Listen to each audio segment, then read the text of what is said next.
What's up, everybody? Welcome to the second episode of the Hot Take Wrestling Podcast. Today we're going to be covering WrestleMania 36 Night 2, or as I like to call it, Warehouse 36. Too much garbage for one night, Night 2. Um, I'm Robbie, and I'm here with the homie Brandon. Say hello.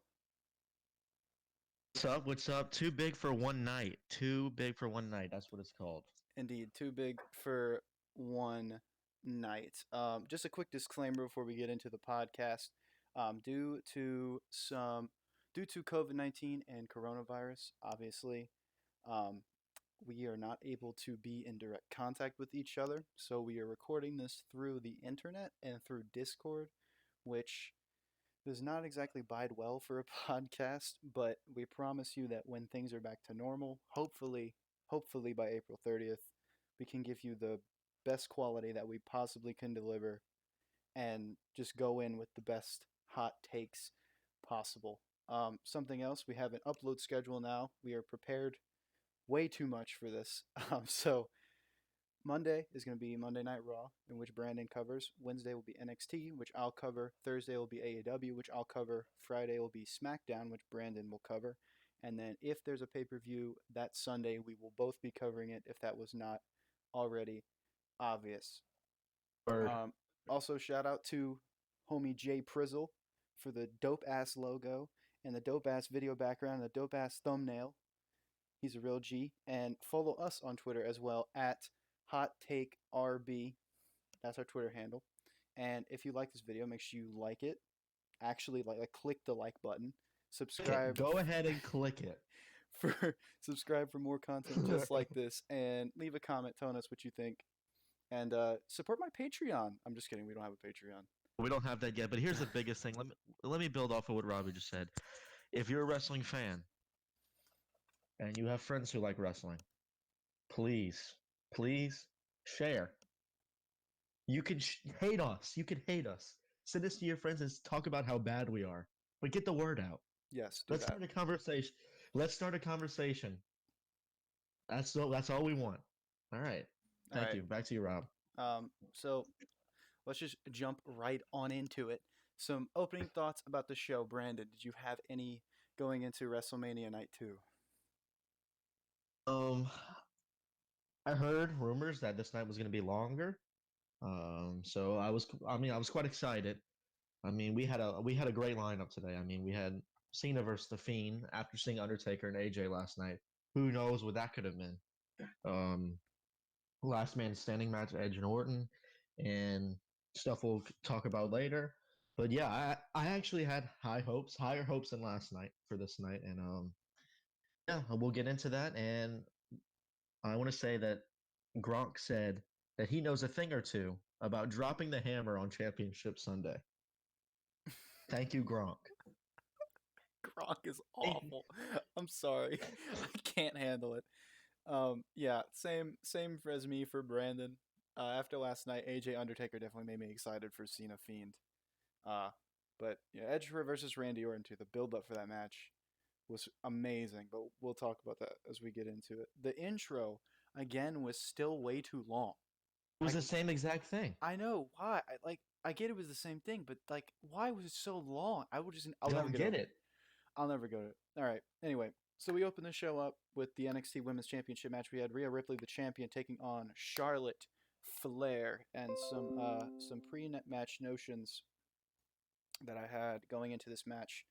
Um, First of all, it shouldn't have been happening on WrestleMania. I'm glad NXT was in the spotlight and put on the WrestleMania card, but Charlotte Flair absolutely should not have won the Royal Rumble. And if she did win the Royal Rumble, which she did, should not have picked Rhea Ripley of all the people to face off against. I love Rhea Ripley. I think she's great. Charlotte, on the other hand, you can make the argument that she's the greatest in-ring performer on the women's side of things and the greatest women's performer of all time. And in a way, I agree with that, but also in another way, she is like the Hulk Hogan, the John Cena, the Roman Reigns of the women's division. She continues to have the rocket strapped to her back, and she just rides the coattails of her father's legacy. And I'm sorry if that offends anybody that's a Charlotte fan, but she's just not great. She's not a good promo. Her character usually sucks, and most of her in-ring skill is pretty decent. But again, if you can't talk on the microphone, you can't get me invested in what you are doing, then I just don't care about you. Regardless of all that, though, both women are amazing athletes, and I thought that this could be a pretty decent match. So, over to you, Brandon. Yeah, I thought it could have been a pretty decent match as well, and it turned out to be to me, the biggest shocker of the night. Um, Agree or disagree, I had pretty low hopes for this match, even though, I agree with Robbie Sharp's um, thoughts on Charlotte Flair. Should have been fighting for the NXT title. I remember when she won the Rumble, I thought everyone thought she was going to take on Becky. She didn't. She took on Ripley. But it raised the prestige of the women's title. I mean, on the grandest stage of them all at WrestleMania, having those two fight out for it, the women's NXT title, I mean, is going to be valued higher. Let's just say the video package for this was good. It had excited for a match that I wasn't too excited about. Continuing, this match was 21 minutes. This match lasted 21 minutes long. Down to the play-by-play. The first thing that happens, the bell rings. Flair throws Ripley to the ground and looks at the camera and yells, "This is your NXT Women's Champion," mocking Ripley. Flair immediately goes for the figure four, but Ripley escapes and goes out. Flair gets out of the ring, gets Ripley back in the ring, throws her to the turnbuckle, and does the signature Ric Flair chops and the woo! Like her dad created. Then, after that, so we have a bunch of turnbuckle, side rope action, and then Ripley gets the upper hand and nails the riptide. Flair kicks out at 2. The biggest thing about this match to me was the dialogue. The dialogue between them was fantastic. Very interesting. So after the kick out at 2 from the riptide, they have some apron action. Ripley just slams Flair to the floor. Looked brutal. Looked like it actually hurt. Ripley then gets on the steel steps and does a jumping flip off the steps on Flair, which looked good. The athleticism by Ripley throughout this match was incredible. Robbie, you have any thoughts on that? Yeah, like I said earlier, Rhea Ripley is one of the best athletes, I think, in the women's division. They had a promo package where they said that the WWE she reminds them of Charlotte Flair because of her athleticism, and I definitely agree. She's an amazing athlete. Great point. Great point. After the jump off the stairs, she throws Flair into the ring and delivers a suplex, but Flair kicks out at 2. And then Ripley locks her in a submission, body scissors, as the commentators called it. It looked painful. I liked it. It looked painful, but Flair escapes, of course. He then throws Flair to the ropes. Huge boot to the face. Huge boot. And then after that, ham on Ripley's leg and knee. That became the whole focus of the match. After that, Flair just keeps going on the knee over and over and over again. Again, true athleticism by both of these athletes. And then continue with Ripley's leg, and then Ripley starts gaining momentum after that, and she puts her in the cloverleaf submission. I like this submission. It actually looked painful. What do you think, Robbie? Yeah, You know what I'm talking about? It was yeah, the cloverleaf. Yeah, it looked really. I don't know. It was different. I've never seen anything like that before. But yeah, for sure. I saw it and I was like, that's cool. That's different. I'm glad that they used a different move. I don't know if that's her finisher, because like I said, I've not been watching weekly television that much, which I need to get back on. But if that's her finisher, that's cool. That was a moment. That was a moment I had. That was a she's gonna tap moment. Oh, for sure. She was going to the ropes, and then Ripley just tears her back in the middle of the ring. We're gonna have Ripley's gonna win the match, keep her title. But then Flair gets out and initiates a Boston Crab submission hold. That looked good, looked painful. Ripley selling it. They get out, some minor turnbuckle action. Then Flair goes top rope, misses a backflip, and she gets a kick to the face. After they get some separation, and Flair hits a spear on Ripley, and she kicks out at two. And Which then looked we all awful, know by the way. That spear looked the awful. spear the spear was botched. The spear was It botched. looked awful, by the way. Point was made, and then the WWE Universe, you know what happens next. Figure four, Ric Flair submission move, and then she turns it into her figure eight, where she gets on her hands and she lifts her ass up in the air. And you know what happens. Ripley taps out of the figure. She taps the figure eight, and Charlotte Flair is your new NXT Women's Champ. No, Robbie, where do we go from here? Well, I wanted to give some general thoughts about the match first before we jump into Please, where we go please. from here. So I thought that the match, first of all, went 21 minutes, which is awesome. You open with WrestleMania Night 2 with a 21-minute match between two amazing athletes. Very good match. I thought it was a very, very good match. Shit ending. Fucking shit ending. Charlotte continues. And I hate saying this because I know there's a lot of people who stand Charlotte and love Charlotte. Charlotte continues to be the cancer to this women's division. The cancer to this women's division. She does nothing but no sell and bury talent. She's just as old as these people, yet somehow she buries them like she's older than them. It's crazy. She's been employed with this company just as long as just as Sasha, Bayley, Becky, people like that. Obviously longer than Rhea Ripley, but at this point they consider her to be a veteran, and at this point they already consider her to be a Hall of Famer. Her career is nowhere near the level of a Hall of Famer, in my opinion. Nowhere near the tenure, not level, tenure of a Hall of Famer. But they She's a already 10-time champ. yeah, it's insane. She hasn't been with the WWE long enough, in my opinion, to warrant 10 championship runs. That's awful. But like I said, she continues to no sell things. I think the biggest standout thing in this match was that Rhea Ripley would hit a lot of moves that Charlotte would just hit the ground, lay there, no facial expressions, no noise, and just get up. And Rhea Ripley is fantastic at selling. Fantastic at selling. And you could really tell the Agree. difference between the mindset of both wrestlers. And there's a rumor going around that Charlotte refused to lose to Shayna Baszler at the Royal Rumble. Refused. And I 100%, after watching this match, seeing the way she sold for Rhea Ripley, seeing the way that she beat Rhea Ripley, 100% believe that. I think Charlotte Flair's ego is just as big as her dad's ego whenever he was in the business, and dad's ego now.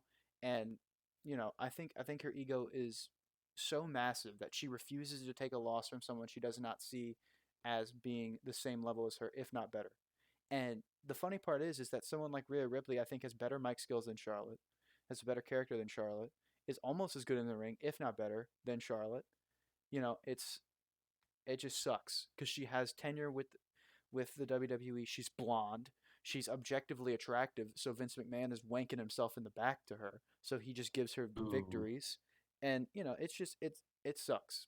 It really sucks.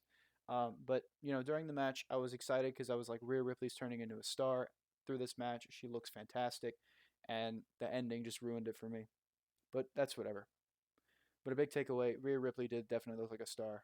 So where we go from here, I think Charlotte being NXT champion is awful. If you could not tell from that rant, um, but I understand why they're doing it. They're doing it because they think Charlotte being the NXT Women's Champion is going to bring people to watch NXT, which is not true. She's not a draw. She's not going to bring in money. She's not going to bring in people. She's not that big of a superstar. And I don't see it working. But on the bright side, eventually she'll put over somebody that comes up into NXT and they'll be pushed to the moon. So thank God. They'll have so much momentum after beating Charlotte. I think Rhea could move up to the main roster after this. I think she's done with NXT. because she looked fantastic. I would love to see Rhea versus Becky, or Rhea versus a babyface Sasha, or a babyface Bayley. I think she needs to stay heel. She never needs to be a babyface, but even though she was technically babyface in this match, um, or she could come up and win the women's Money in the Bank contract. I think that'd be a great role for her. That'd be great. I even had that in my notes. She wins that. Yeah. What you got, Brandon? I said I said I hope she comes up to the main roster because I said the match was amazing. Flair shouldn't have won. I think me and you can both agree. Flair shouldn't have won. Mm-hmm. After that rant, it's clearly obvious how you feel about that. But Ripley's amazing in the ring. Mm-hmm. She showed off. She showed off in the grandest stage of them all. That just showed me she's gonna get another shot. She's gonna get another shot at greatness. So honestly, I think the match was good. It's true athleticism by two athletes. I was engaged for the first match for an NXT title, women's title match. I was engaged. I enjoyed it. I gave this a B plus. I gave this a B plus.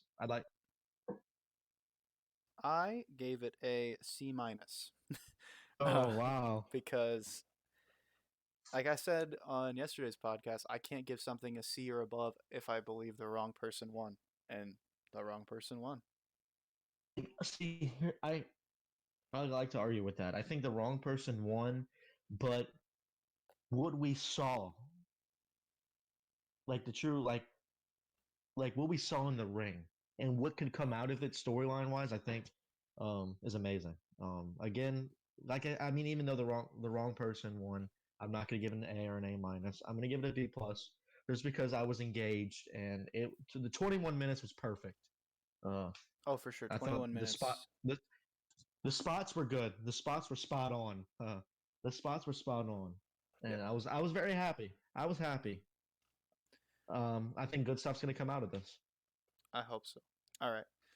Following that, we had a rerun of night one, which I wrote in my notes. I wrote rerun of night one. Come on, Vince. Like, because they just showed all the matches from night one. If you're watching night two and if you're watching night two, you had to have watched night one, right? That only makes sense.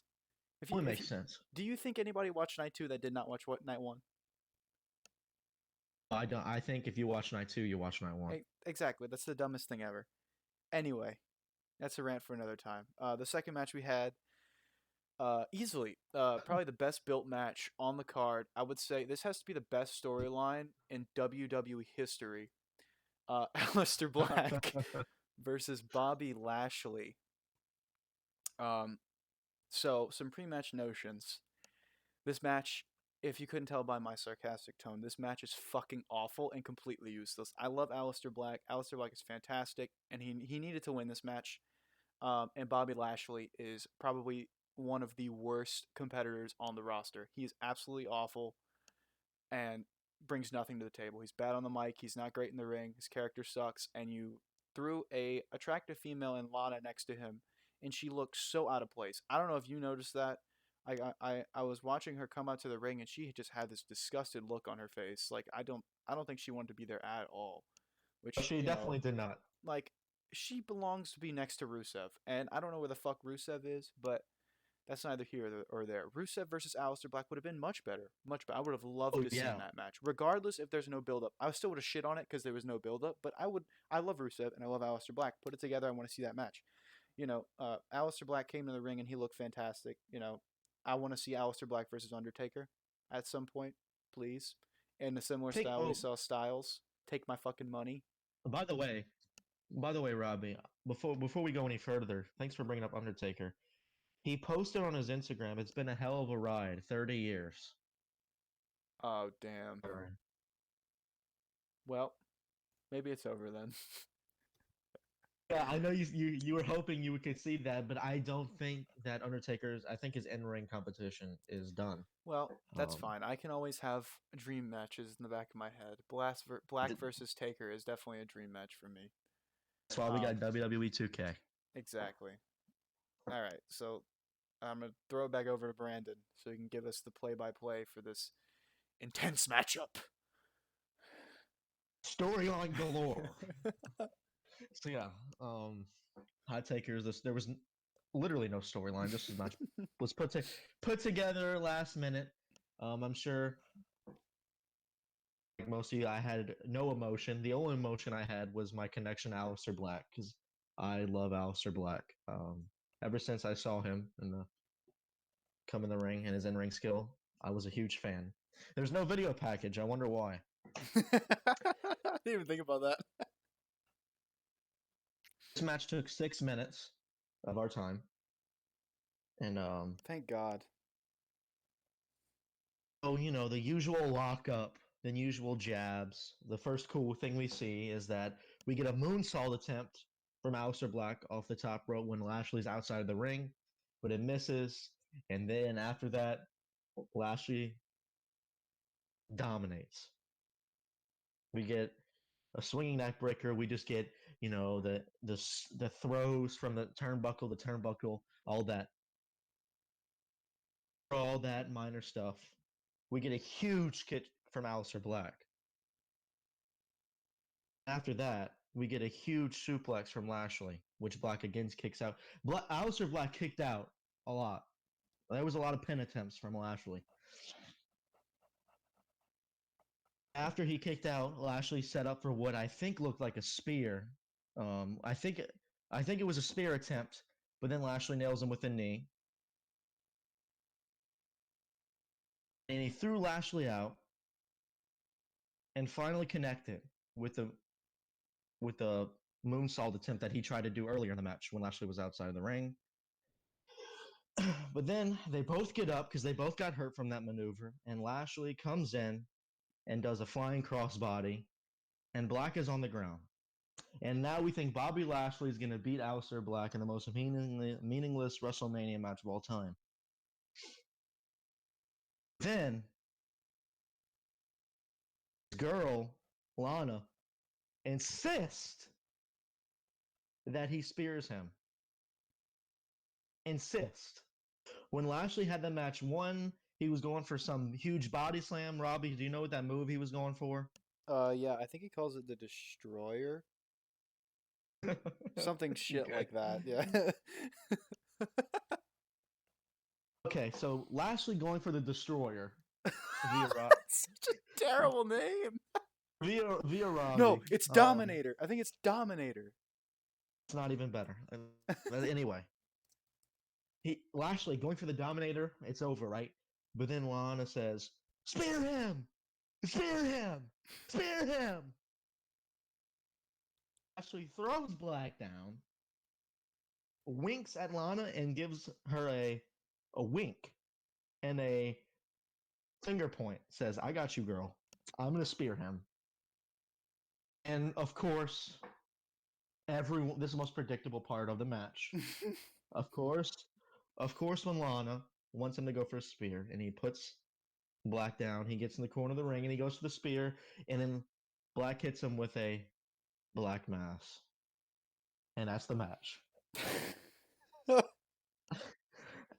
Aleister Black is your winner. It was somehow less interesting when you explained it when I watched it the first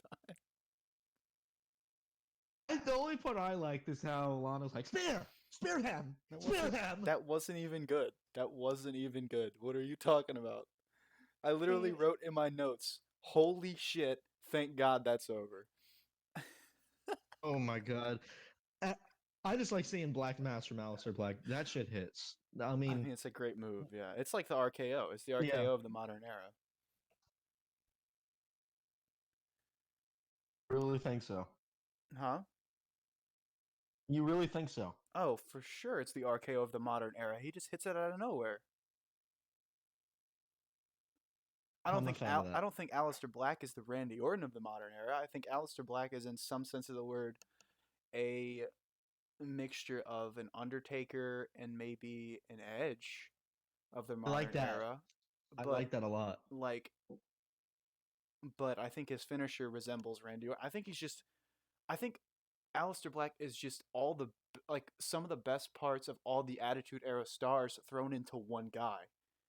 And I don't know. That's why I like him so much. I think he needs to be pushed to the moon. I think if anybody's should be Universal Champion or WWE Champion and be looked at as the face of the company, Aleister Black is one of those guys that I would pick if I had to pick three guys, he would be absolutely be top three. I agree with that. So let's just get into it. I didn't put where we go from here because I didn't think that we didn't come from anywhere. I put Um, where we go from here, so I got I you. didn't. The only part I think that we can go from here is Aleister Black being pushed. That's it. Oh, for sure. I said I definitely think Black needs to get a push. I think the Rocket needs to be strapped to him. I want to see Black versus Braun. I think that'd be cool. I want to see Black versus Brock too. But I said Black versus Brock, barring Brock wins. I still want to see Black versus Brock, but probably for a title, not not for a title. I think where Lashley goes from this, him and Lana break up, and he cries and gets buried on television, and then gets unemployed, and then he no longer wrestles on any promotion ever again. Lana goes back to Rusev, and everyone's happy because Bobby Lashley does not have to ever be seen on WWE television ever again. Please and thank you. Get off my TV.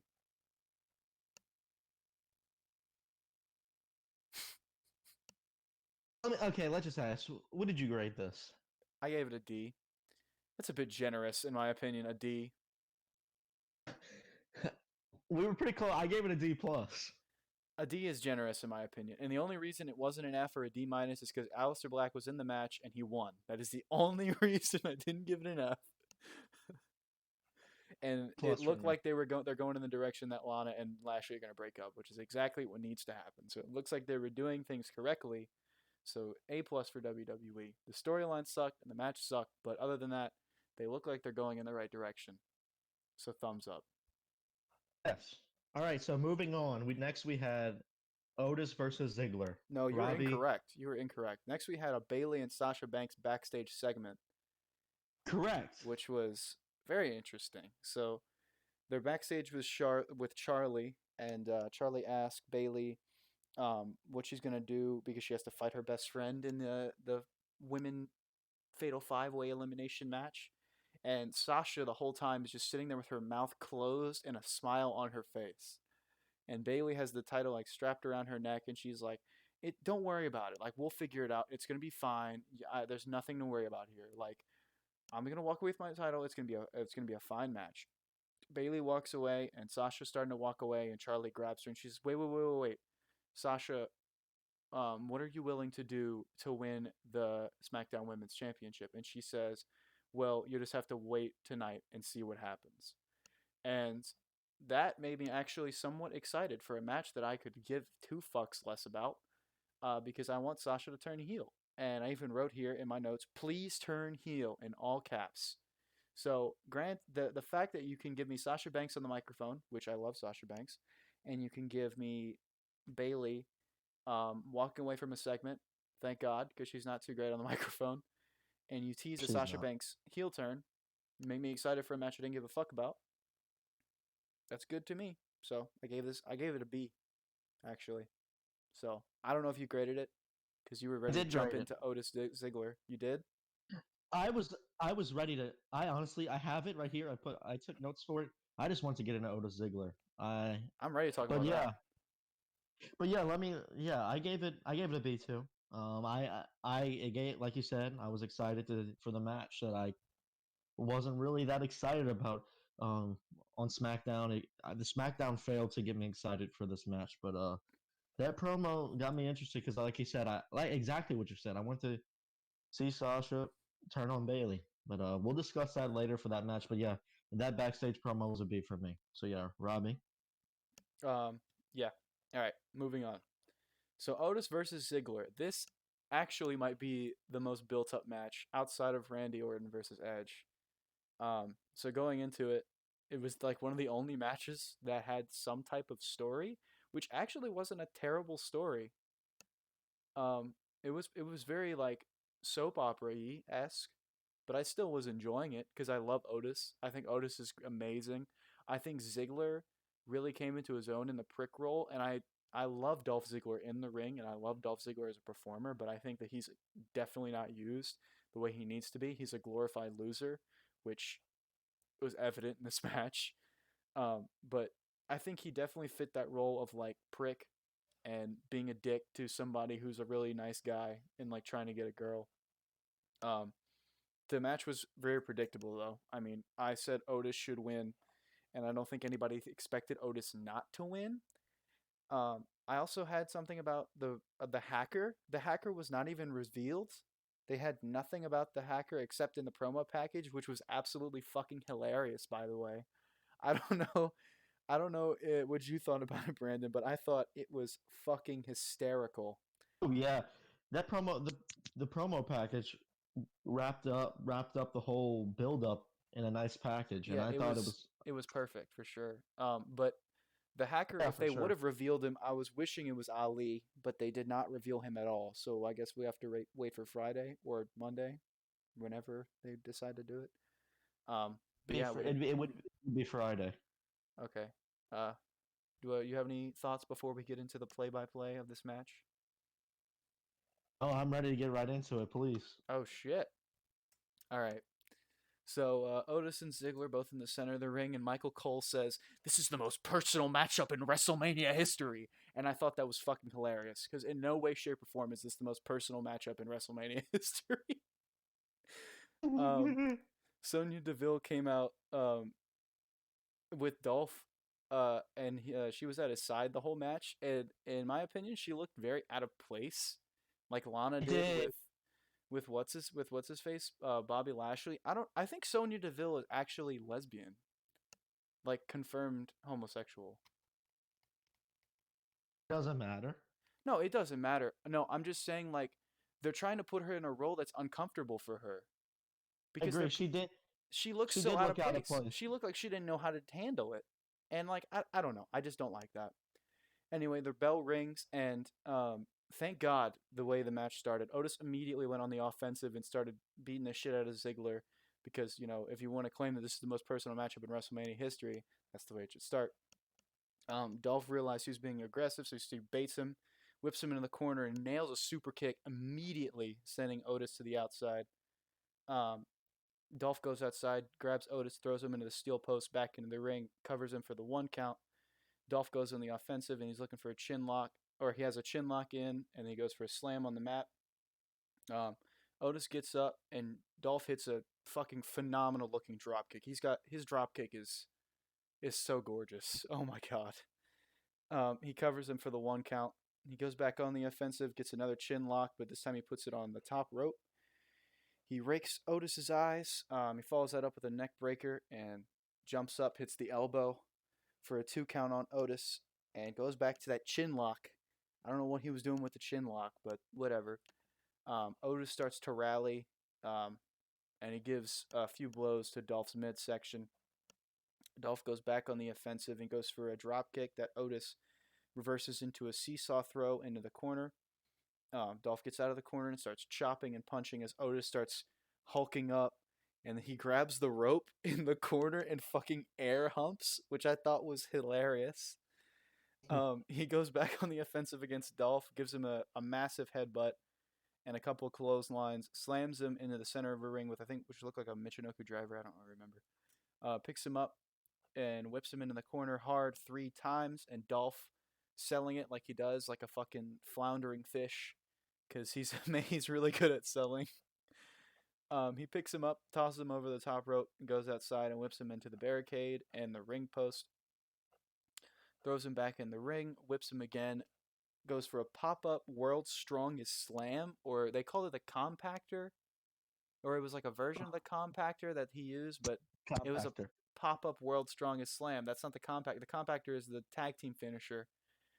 He then goes for the caterpillar, but Sonya distracts. Dolph gets up and delivers a nasty low blow.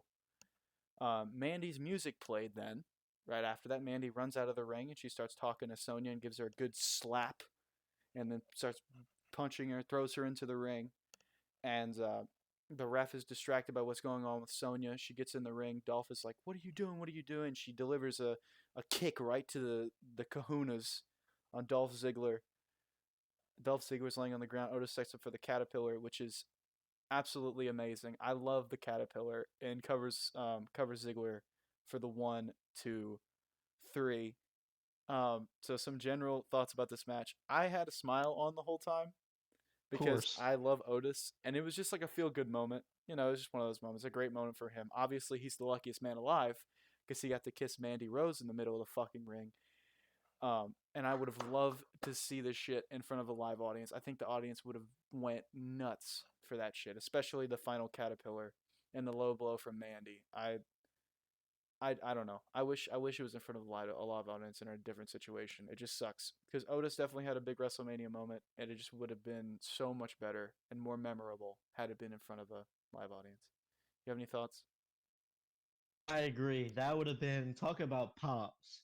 Yeah. When he would have delivered that caterpillar and got and picked up Mandy and kissed her, that would have been, and I would have loved for that to see that in front of an audience. But unfortunately, they dealt with the cards they got, and I thought they did. It was amazing. Like you said, I had a smile on the whole time. Um, smile on the whole time. Yeah. It went 8 minutes, by the way, which is it terrible? I thought that was exactly what it needed to be. I thought it Nailed it. didn't need to go 15 minutes. It didn't need to go 25 minutes. It went 8 minutes, and that's perfect. You know, perfect for someone like Otis and Ziggler, which no one was expecting a Matt classic here. We were just expecting to get the feel good moment out of the way. Um, so where we go from here is pretty basic. So I don't really think there's much of anything to get out of this. Dolph Ziggler lost, and Otis is not a singles competitor. I don't see Otis ever winning like an Intercontinental title or anything. I Oh. think Heavy Machinery might get a tag team opportunity at some point, or more than likely will, because I think Vince is a big fan of Otis because he's just got that natural charisma. Um, but Dolph absolutely needs to get the fuck out of WWE. He needs to go to AEW and do something there, or put him in NXT, please. Just give him some type of reigns. What do you think, Brandon? He he won't. That's not gonna happen. It sucks because he's Yeah. Vince likes Dolph, and I know he likes Dolph because he won't let him leave, and he likes Dolph for the wrong reasons. He likes Dolph because Dolph is amazing at selling, really good in the ring, good on the microphone, and is decent at selling a program. He can be very intense sometimes on the microphone and intense in the ring. And for something like Former world this, champion. huh? I said former world champion. Exactly. And it's good to have that moniker so that way when someone like Otis, we get a feel good moment, you can put over talent like Otis and say, oh, he beat a former world champion. And I know that's why Vince likes him. It just sucks because I know Dolph Ziggler is worth so much more than that. Um, but outside of that, I'm over all that bullshit. The feel good moment, I love Otis. I thought the match was everything that it needed to be. It was produced very well. So I gave this one a B minus actually. So would you give it? I gave it a B. I gave it a straight B. Nice. Wow. Yeah, like you said, I'm hoping we could see another version of Dolph Ziggler come out of this and We make a won't. run for make another run. I know we won't. It sucks. It's how the WWE is now. But I love Dolph. I've always been a Dolph fan. No matter if he was a good guy or a bad guy, the way he sells in the ring is like no other, and he's great on the mic. I hope in the future we could see a push again, but like Robbie said, we won't. So yeah. All right, moving on to easily the best built up thing for WrestleMania. Um, better. The build up was better than Styles Taker. It was better than Cena Fiend. It was better than everything else when you're talking about builds. Um, and it could not have gotten any better. The mic work from both Randy and Edge was fucking phenomenal. The segments with Beth Phoenix and the RKO's and everything was absolutely amazing. I thought that this could have been one of the best feuds to ever have a blow off at WrestleMania because it was just built that well. And the promo package, oh my god. That Bills. promo package was fucking amazing. It was like when I saw that promo package, I was like, I was already fucking excited for this match, but I have chills running down. Like I don't get chills anymore. The last time I got chills when I watched NXT Tommaso Ciampa versus fucking Johnny Gargano. Like I don't get chills watching wrestling anymore. And like that promo package gave me chills. I was like, if you were not excited about this match already, holy fuck, you are excited now. Yeah, I completely agree with that. From when they got you at the Royal Rumble when Edge returned, after the 9 years. It's been 9 years. I love Edge. I love everything about Edge. So when he returned, I was very happy. Uh, and they hooked you immediately when he came in, and after he speared all those people, and Randy Orton looked at him, and he looked at his body. He was like, "You look great. You look great." And they did the rated RKO. They did all their moves that they used to do, and then Randy Orton was about to turn on Edge. Then Edge caught him, and Orton's like, "I'm good. We're still cool." And then Edge ends up eliminating Orton. So it started right there in January, which was amazing. And the next night on Raw, we all know what happened, Concerto. And then, like Robbie said, all that drama that happened. I thought that it was amazing. It was amazing. It all led up to this. Um, Ed was mad that Orton was talking about his kids, hit his wife, so he was going to take it out on him today. So, Robbie, if you don't mind, I'm going to get into it. Go ahead, bro. Okay. This is one of the things I wish was in front of an audience because the pop for Edge would have been incredible. Oh, for sure. When the Edge's music hits, when you hear the you think you know me, I mean the pop. I mean, Yeah, it's unlike in when I heard him, when I heard the music hit, I was like, I was just sitting there and I was like, oh my god, it's just different. It's so different without the crowd. it's so different Yeah. because the signature, you think you know me, and then the pop. That's how it's always been for his career. His Hall of Fame career. When you hear that intro, no matter the music's been a little different. He's changed it, but that signature line, it's been like crowd reaction, either boo or cheer, however. And it was a little weird, but of course, still love Edge, so it was good. So this match lasted 40 minutes, 40 minutes long. So it started off with Edge coming in to his music. He runs to the ring, and Randy Orton's music hits, and he's staring, and Edge is staring at the he's staring at the ramp, waiting for Randy Orton to come in with his slick face and just like do his thing. But little did he know, Randy Orton was the cameraman behind the ring, which I thought was amazing. Randy Orton as the cameraman comes in the ring and delivers an RKO before the bell rings, and they show the replay, and I thought it was super awesome how that happened. What do you think, Robbie? Yeah, for sure. I thought that was very well produced and well laid out. It shocked the fuck out of me. Like, Oh, well, dude, it that's was not true. so I had a cool. feeling Randy Orton was going to do a surprise attack, but I didn't expect him to be a cameraman. Oh yeah, when he didn't come out in the first few seconds, and I was just looking, I knew that Randy Orton was going to come out, but I didn't know how. I just assumed he was going to come out and hit him. But Yeah. he came out in his black jacket as the cameraman and gave him RKO. I was shocked. I was shocked. So following that, referee says, "Ed, you got to get to your feet if you want to start." And he says, "Start, start." And then they get up, and then Randy Orton delivers another RKO. And immediately, a few seconds in, Edge gets up at 8. So Edge gets up at 8. Edge exits the ring.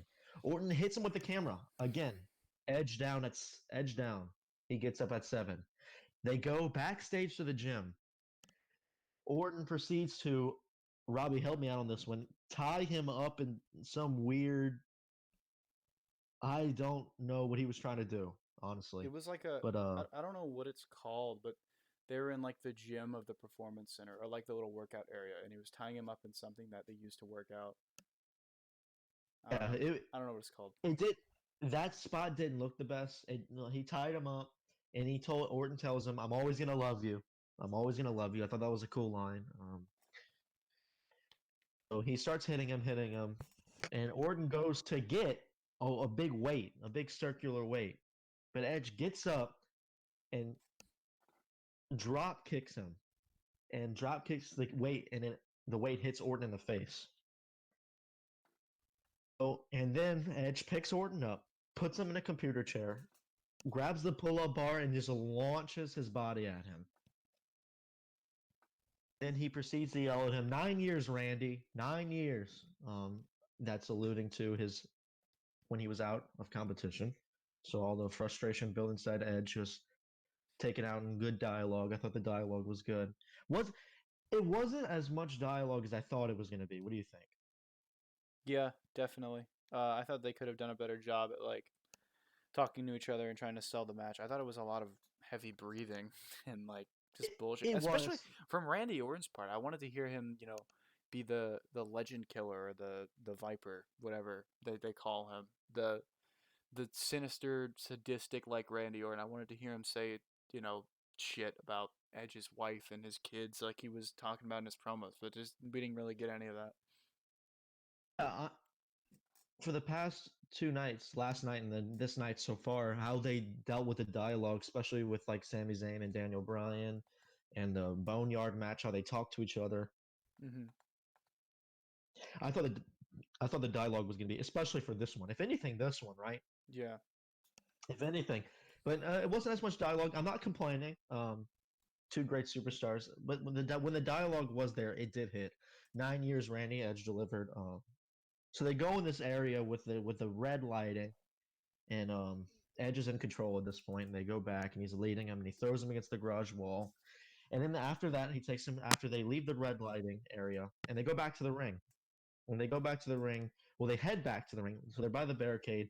Then they climb up this um, little barricade area where the LED lights are, and Orton takes control and throws Edge off that onto the barricade neck first. And the commentators, by the way, the commentators did not do a good job for this. It did not.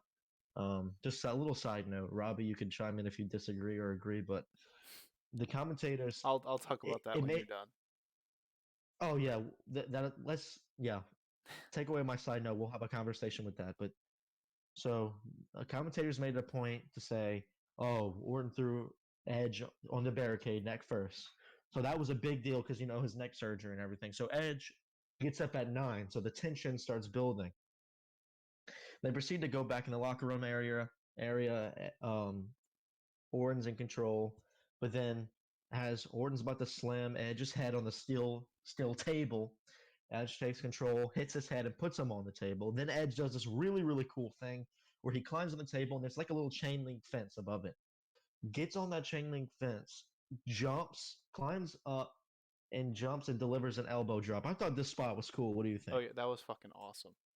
He It did it, and I did. was like, that was fucking awesome. That was cool. That did look cool. He was on the table, steel table, and some chain link fence. It looked really different. But how we looked like Spider Man, how we jumped on top of there and delivered elbow drop, it looked cool.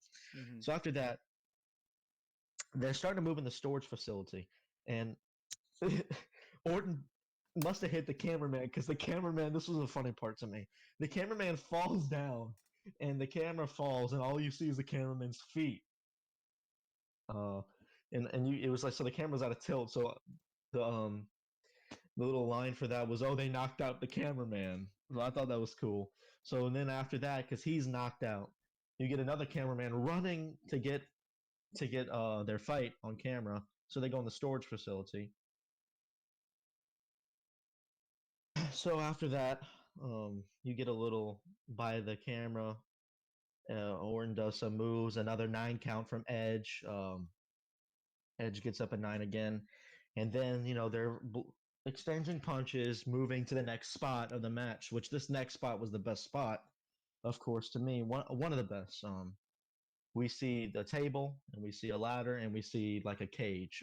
Um, so Edge puts Orton on the table, climbs the ladder, and jumps off the cage with an elbow drop, and it looked good. What do you think? I think that looked good too. The wait, what did you say? I'm sorry, I was not paying attention. Said when Edge jumped off that cage and gave him an elbow drop through the table. Oh yeah, yeah. That was yeah. I thought that was the end of the match. I thought he gave him the I thought drop through too, the so too. table, and I was like, oh, okay, well, Randy's not getting up from that. And then they both got up, and I was like, okay, Both whatever. got up, and I'm like, okay, okay, legends, keep going. They both get up at 8. They both get up at an 8 count, and then Randy Orton somehow in control after this. Um, they both go to a truck on the bed of the truck, and Orton delivers his signature DDT, and he tells the ref, "You count when I tell you to count," because Edge was down on the truck, but he didn't want the ref to count, and he delivers his signature DDT that he would usually do off the ropes, but in this case, he puts it on the top of the truck and delivers it on the bed of the truck, which looked to me looked cool. After that, Edge gets up. They both climb to the top of the NXT truck. They climb on the NXT truck, and Edge delivers a spear. And I think that did look cool. The spear looked good. And after the spear, Randy Orton delivers an RKO. And then when Randy Orton delivers the RKO, he goes down and gets 2 chairs. And I'm like, oh no, he's going for another concerto, like he did. He goes to hit him as the referee says, he's got a family, Orton, don't do this, he's got a family. Selling us the storyline. Edge gets up and puts him in a headlock submission. He puts him in a headlock submissions, and we get a commentating call. He knocked Orton out cold. And Orton gently falls after the submission, since he was knocked out cold, on the chair that was set up by Orton that was supposed to be a concerto delivered to Edge. But Orton is laying there. Edge gets up, gets the other chair. He starts crying. You can see the emotion in Edge's eyes.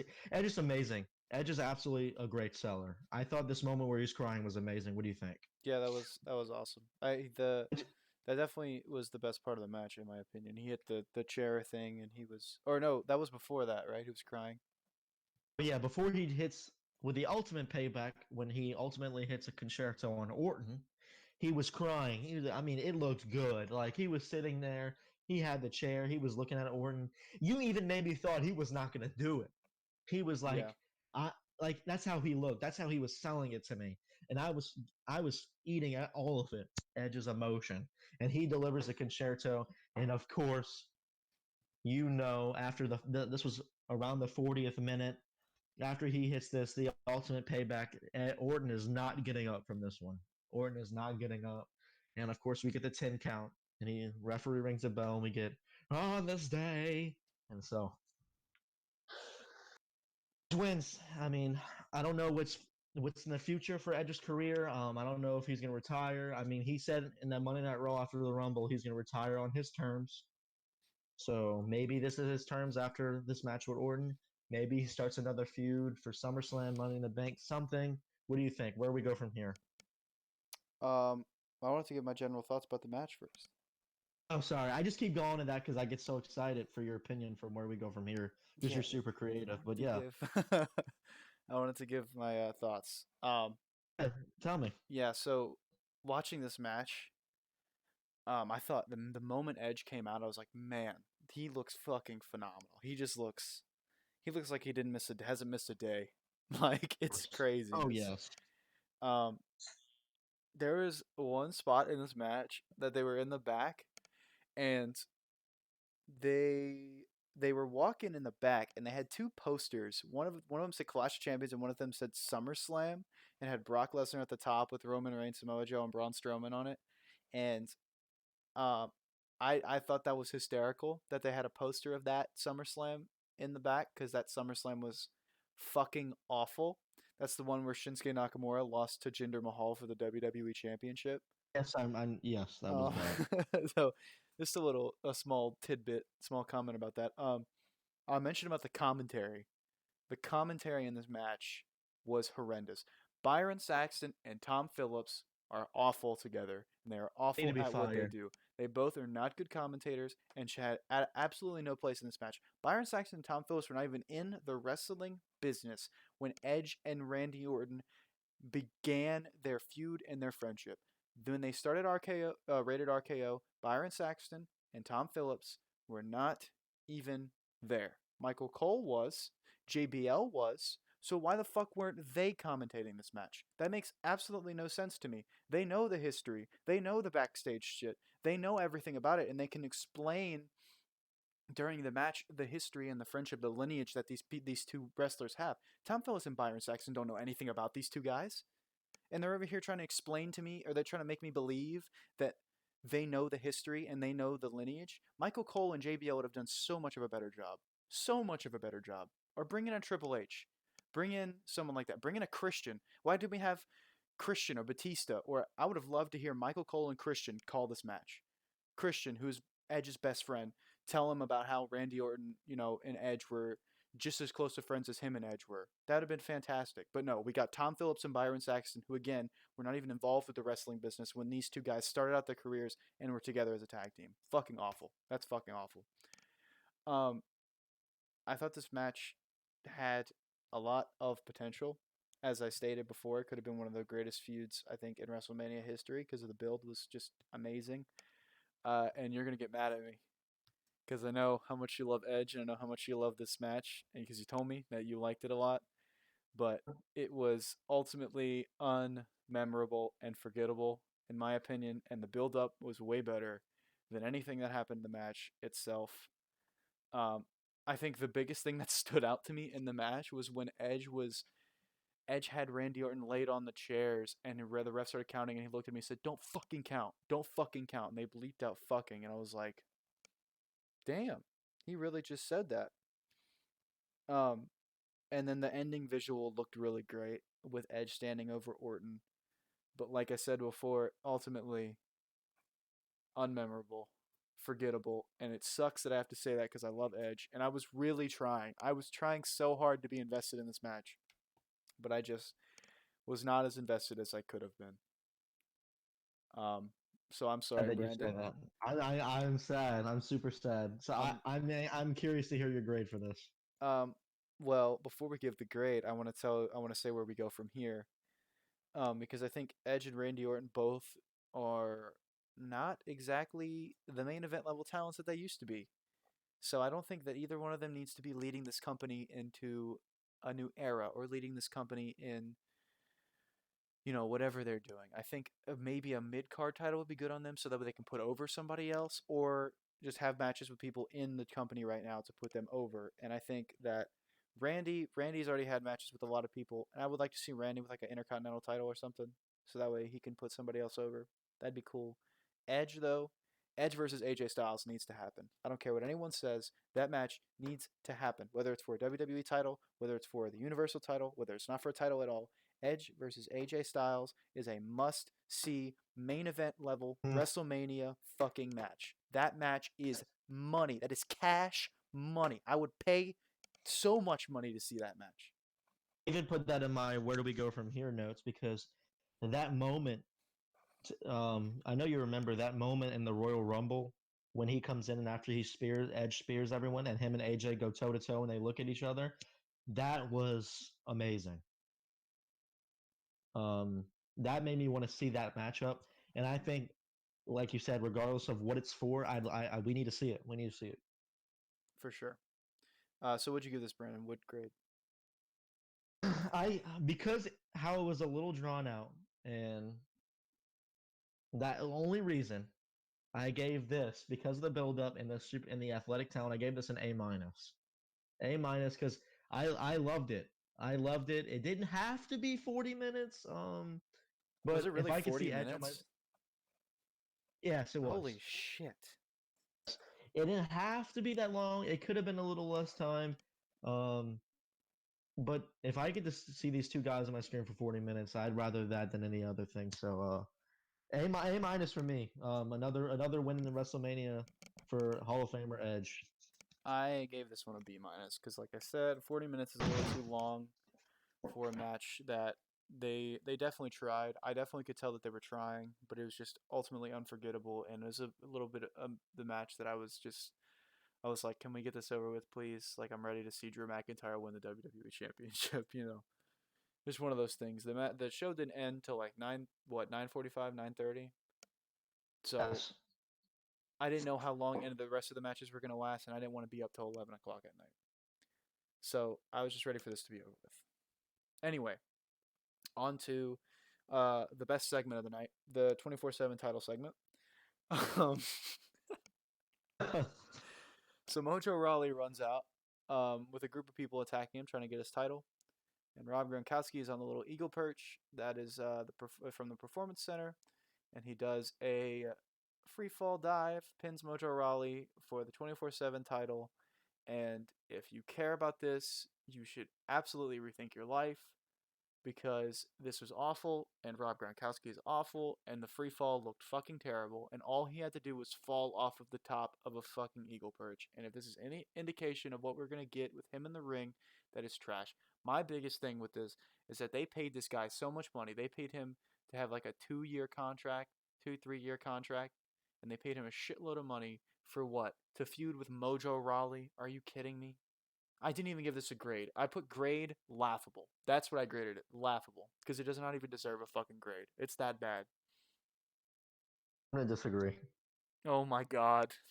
I'm gonna disagree. I think I'm gonna be honest. I kind of like Gronk.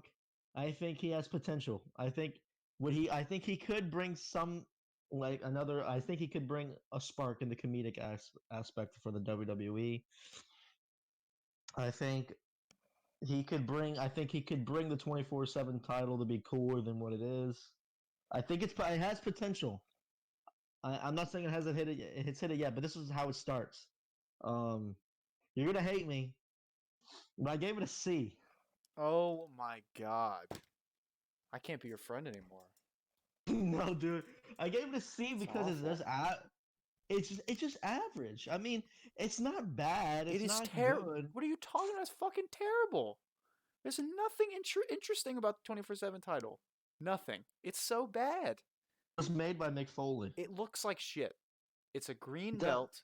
belt with fucking plates that look like fucking shit. Our title that we made looks way cooler than whatever the fuck they have.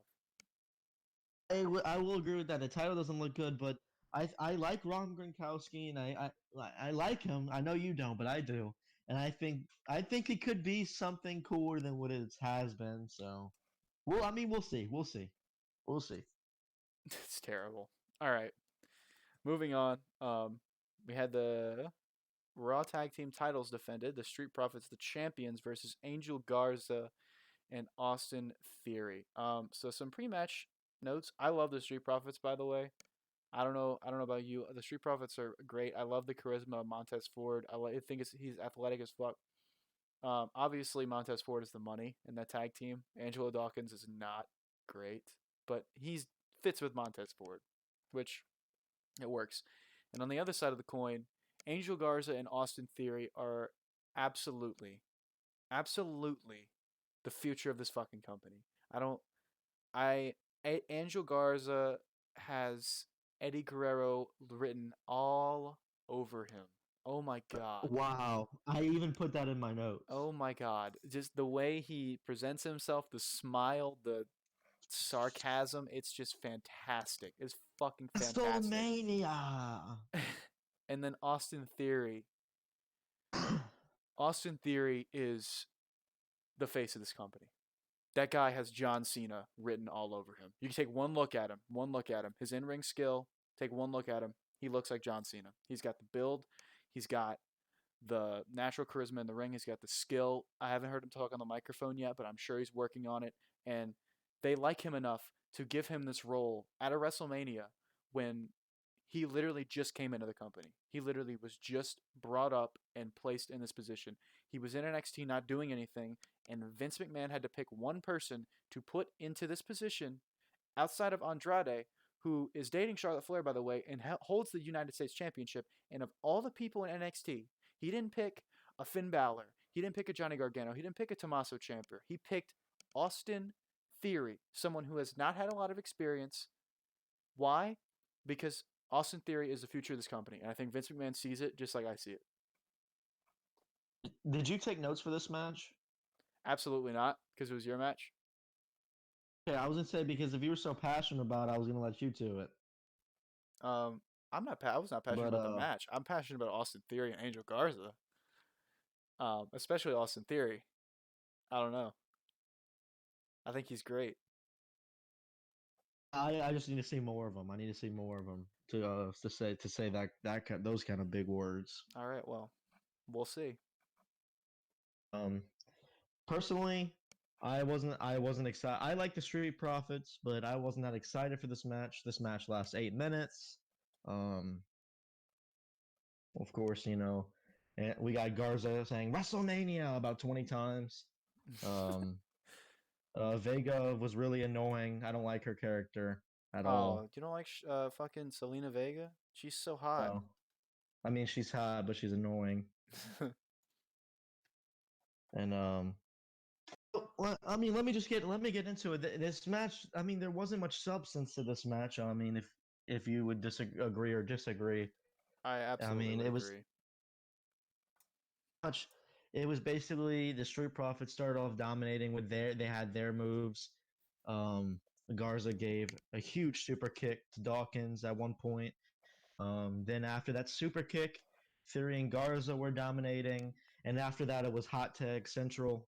We saw about two or three hot tags, which I don't know. I mean, normal in a tag team match. Um, Garza gave a Dolph moonsault to both of the Street Profits, and then continued to look at the ramp and say, "WrestleMania." I thought, Gotta love Angel I mean, Garza, man. yeah, I mean, it reminds me of Eddie. Latino Heat. I mean, rest in peace. Eddie Guerrero, rest in peace. But yeah, after that, super kick to Dawkins again, and then a power slam. It looks like we're about to have new tag champs, and then I think it was Garza who pinned. Was it? It was Garza that pinned Dawkins, and then after Garza pinned Dawkins, I think it got to a 2 count, and then Montez out of nowhere with his signature frog splash, and after he gave his frog splash to Garza, he Dawkins flipped over and gave the 1, the 2, and the 3, which we which won them, and they retained the Raw tag titles. But that wasn't it. That wasn't it. For this moment right here, Theory and Garza attacked the Street Profits after the match, and Vega um, became a part of it for what's about to happen next. What happened next? I mean, you had Theory and Garza holding back Dawkins, and then Vega went and kicked him, and they only did that because you got Bianca Belair who came and saved the Street Profits. She literally kicked Vega's ass. She gave her a kiss of death, her signature move. And after the kiss of death, the Street Profits began to take back over the ring, and they lift their titles, and boom. Now, I mean, that was pretty much it. Um, Not that much. Yeah, I mean, you had your cool spots. The Street Profits are cool. I like Bianca Belair. That was cool. Oh, I mean, what do Bianca you think? Belair is fantastic. Yeah, She's absolutely amazing. I feel like they knew what they were doing by bringing her in. Yeah. Kind of spiced it up a little bit. Yeah, I would definitely be lying to you if I You're told you I watched 1 second of this fucking match. I was trying to upload our video from last night. That's why it this was. was this was your metaphorical bathroom break. Yeah, in a way, it was my bathroom break. I did Oh, not watch literally, a second. literally. Yeah, I mean, Bianca Belair came in and I thought that was cool. So, if you didn't watch a second, did you grade it? I mean, if you didn't watch, you couldn't No, have I graded did. it. I did not grade it. I did put a where do we go from here though, because I saw who won, and I said that it was a predictable outcome. Like the Street Profits are cool. I like the Street Profits. I've liked them since they came in NXT, but there's just no tag teams. There's just no tag teams. Like, what do you want me to Which say? means, There's no which tag means they'll, teams. which means they'll probably hold it for a good bit. Exactly. From where do we go from here? I said the Street Profits. They just need a different team to fight against. There's just no tag teams.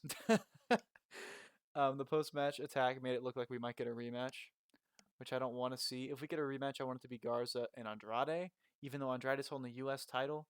I I thought you were a haven't fan of seen. Theory. Huh? I am Austin a Theory. fan of Why don't? Theory. I will get to that. I will get to. I'm a huge fan of Austin Theory. I'll get to that. But I think it's Andrade and Garza. That's the team. Theory does not fit into this team, and I think that's why the Street Profits won, because they just kind of handpicked him and threw him in there. He didn't belong in this match at all because Andrade is currently in quarantine because I think he had a match with Rey Mysterio who had a match with The Miz, and The Miz is in quarantine. So Rey and Andrade both were thrown into quarantine because the original plan was Andrade versus Rey Mysterio at WrestleMania, or it was like Andrade in a Fatal 5-Way or something, and they ditched that because of coronavirus.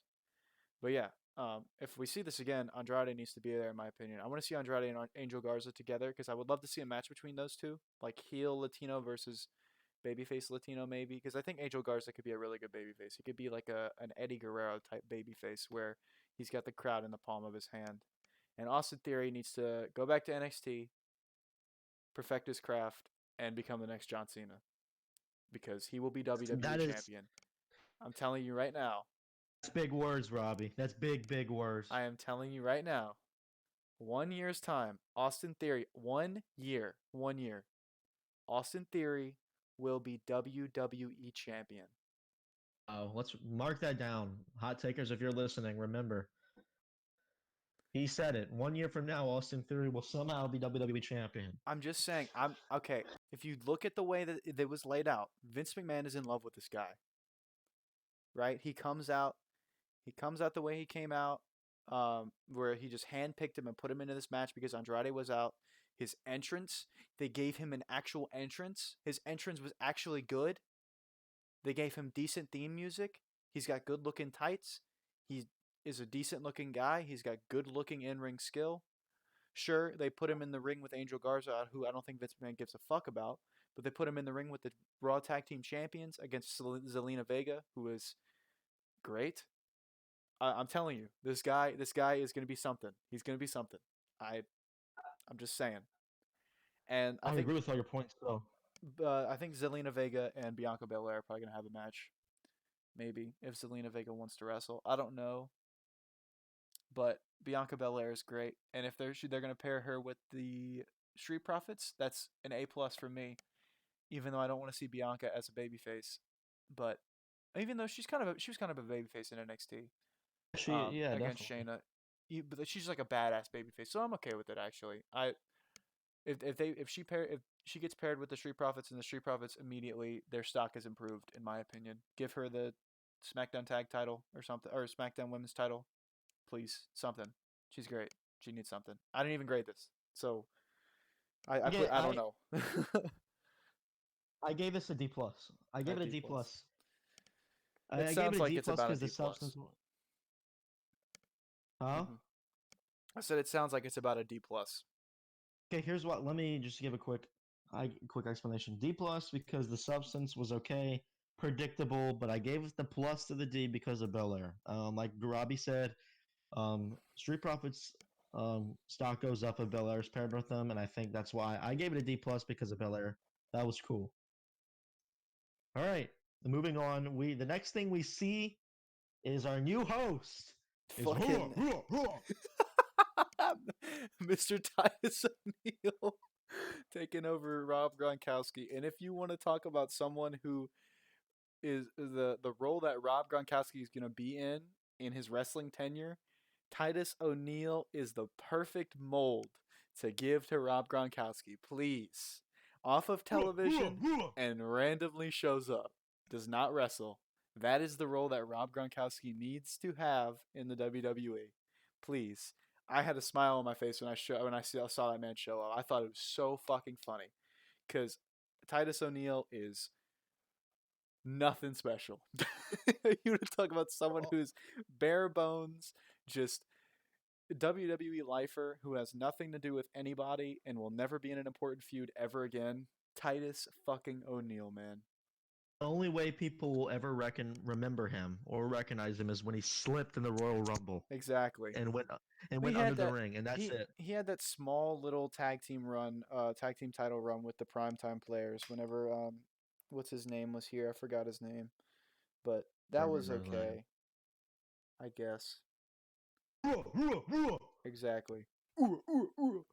Fucking terrible. All right, moving on. Let's move on. Let's please move on.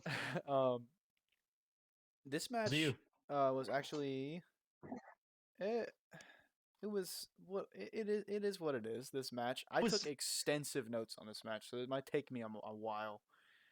Let me talk before you. Since you're going to talk about extensive notes, let me go before you go. I thought. I didn't even say what the match was yet. Oh yeah, please go ahead. So we had after Mr. Catering, Titus O'Neil himself. we need to get a a stream Fun. deck of you doing that, so I could just press it. I would next time, next week. That's amazing. We had Bayley, who is the SmackDown Women's Champion, versus Lacey Evans versus Naomi versus Tamina versus Sasha Banks in an elimination match for the SmackDown's Women's Championship. And let me tell you, I do not care about this fucking match at all. There are too many people in this match. It should have just been Bayley versus Sasha, and it should have been an absolute classic. And then they hug at the end, and Sasha turns heel and then beats Bayley eventually.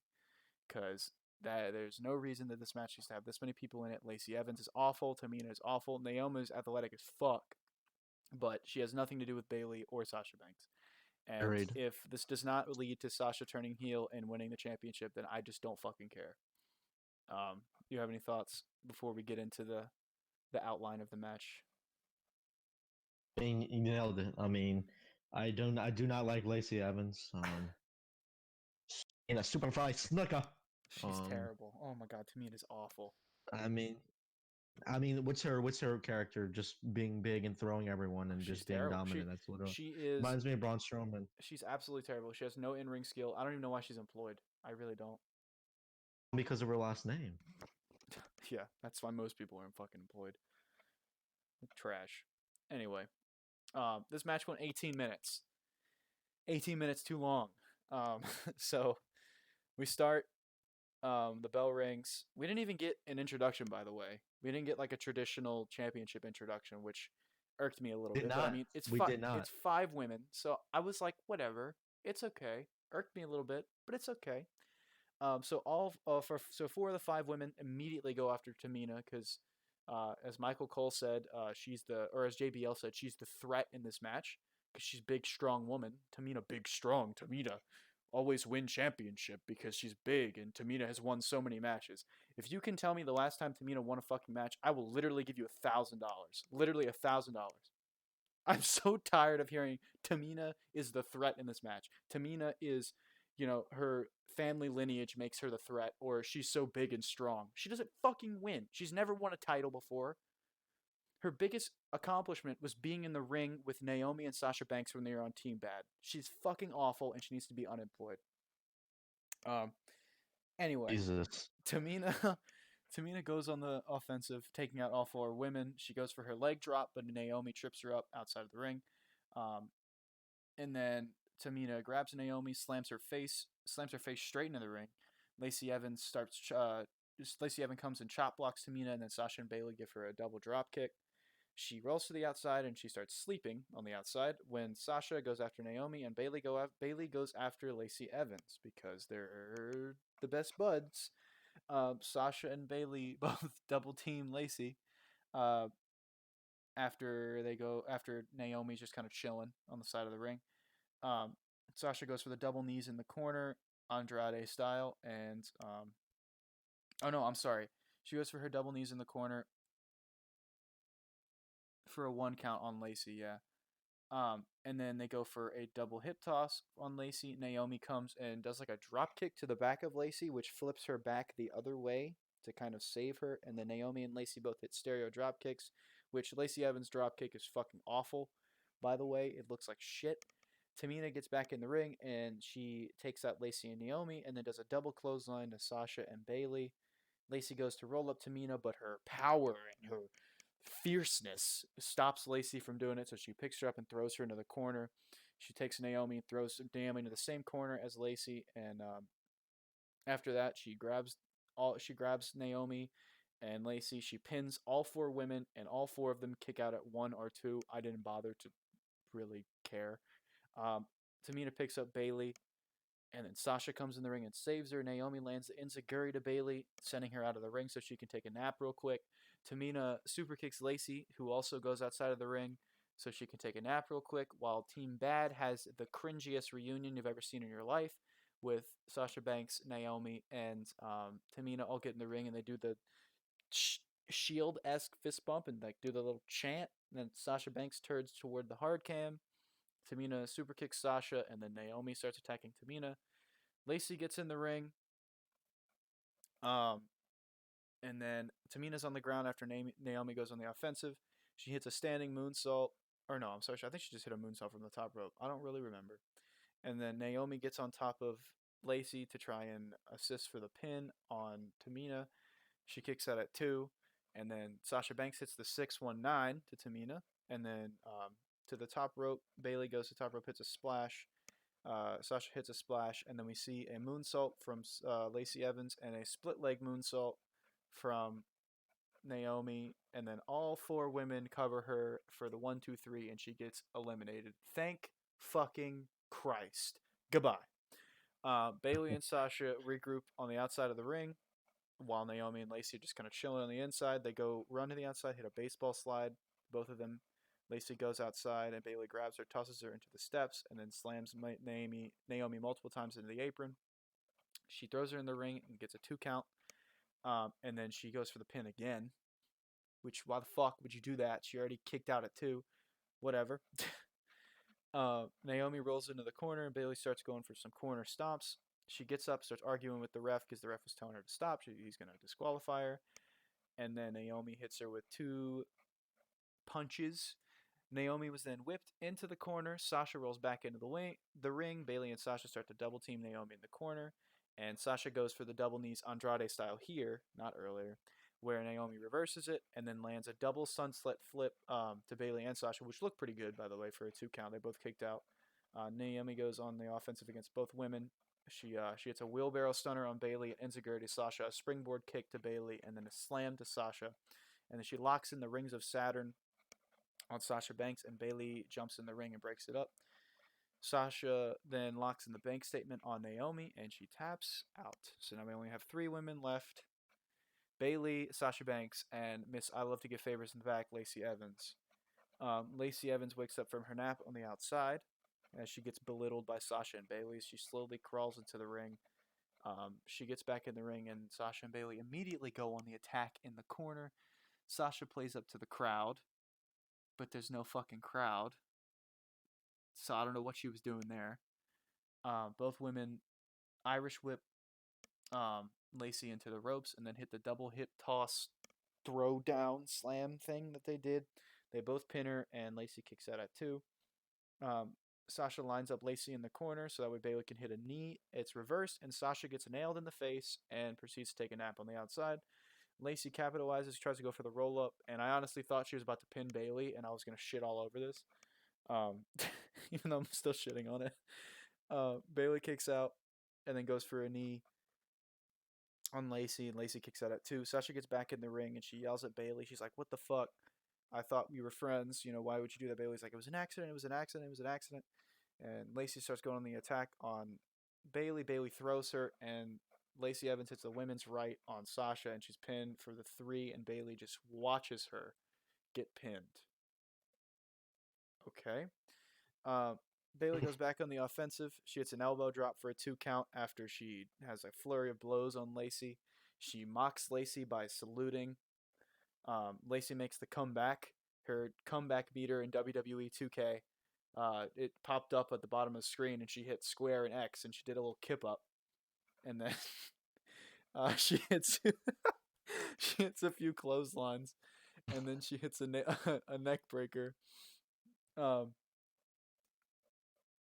Lacey goes for a move in the corner, but Bayley tosses her to the apron. She throws Lacey into the ring post and covers her for the 2 count following that, and she goes back on the offensive. Puts her back in the corner and ties her up with the tag rope there. That was actually interesting. I don't know. I've never seen that done before. She starts beating the shit out of her while she's tied up. Yeah. I tied up your mother last night too. Lacey reverses with a boot to the face of Bayley, and she unties the tag rope.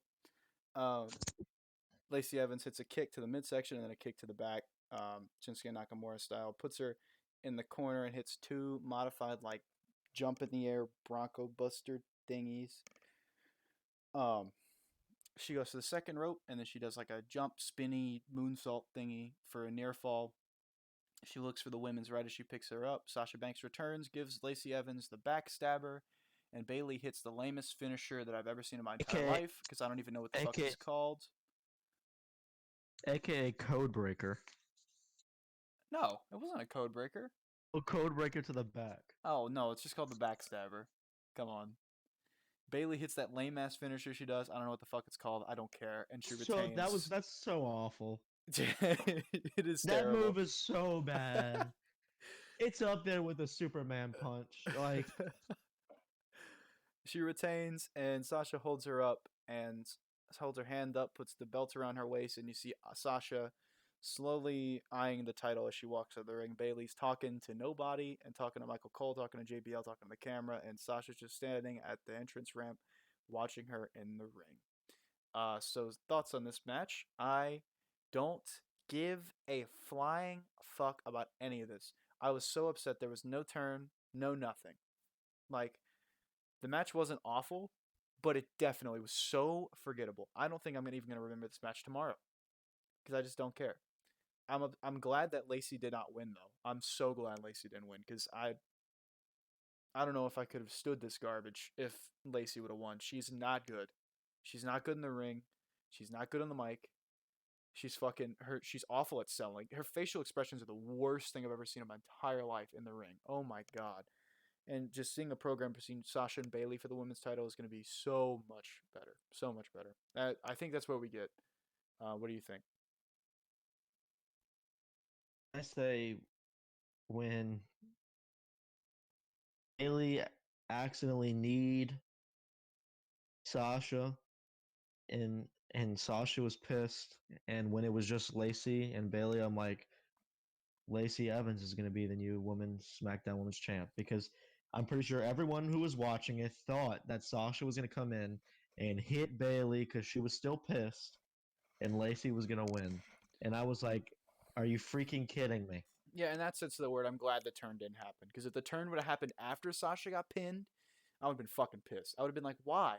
I don't want to see this match without a title on the line. That's garbage.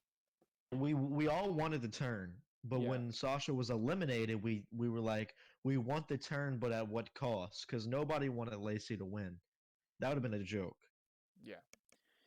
All right. So Like where do? Lacey is Go ahead. Go ahead. it's like when that happened, I'm like, oh no, Lacey's about to be champ because we about to get that from Sasha, but we didn't get it. And when Bayley won, I was waiting.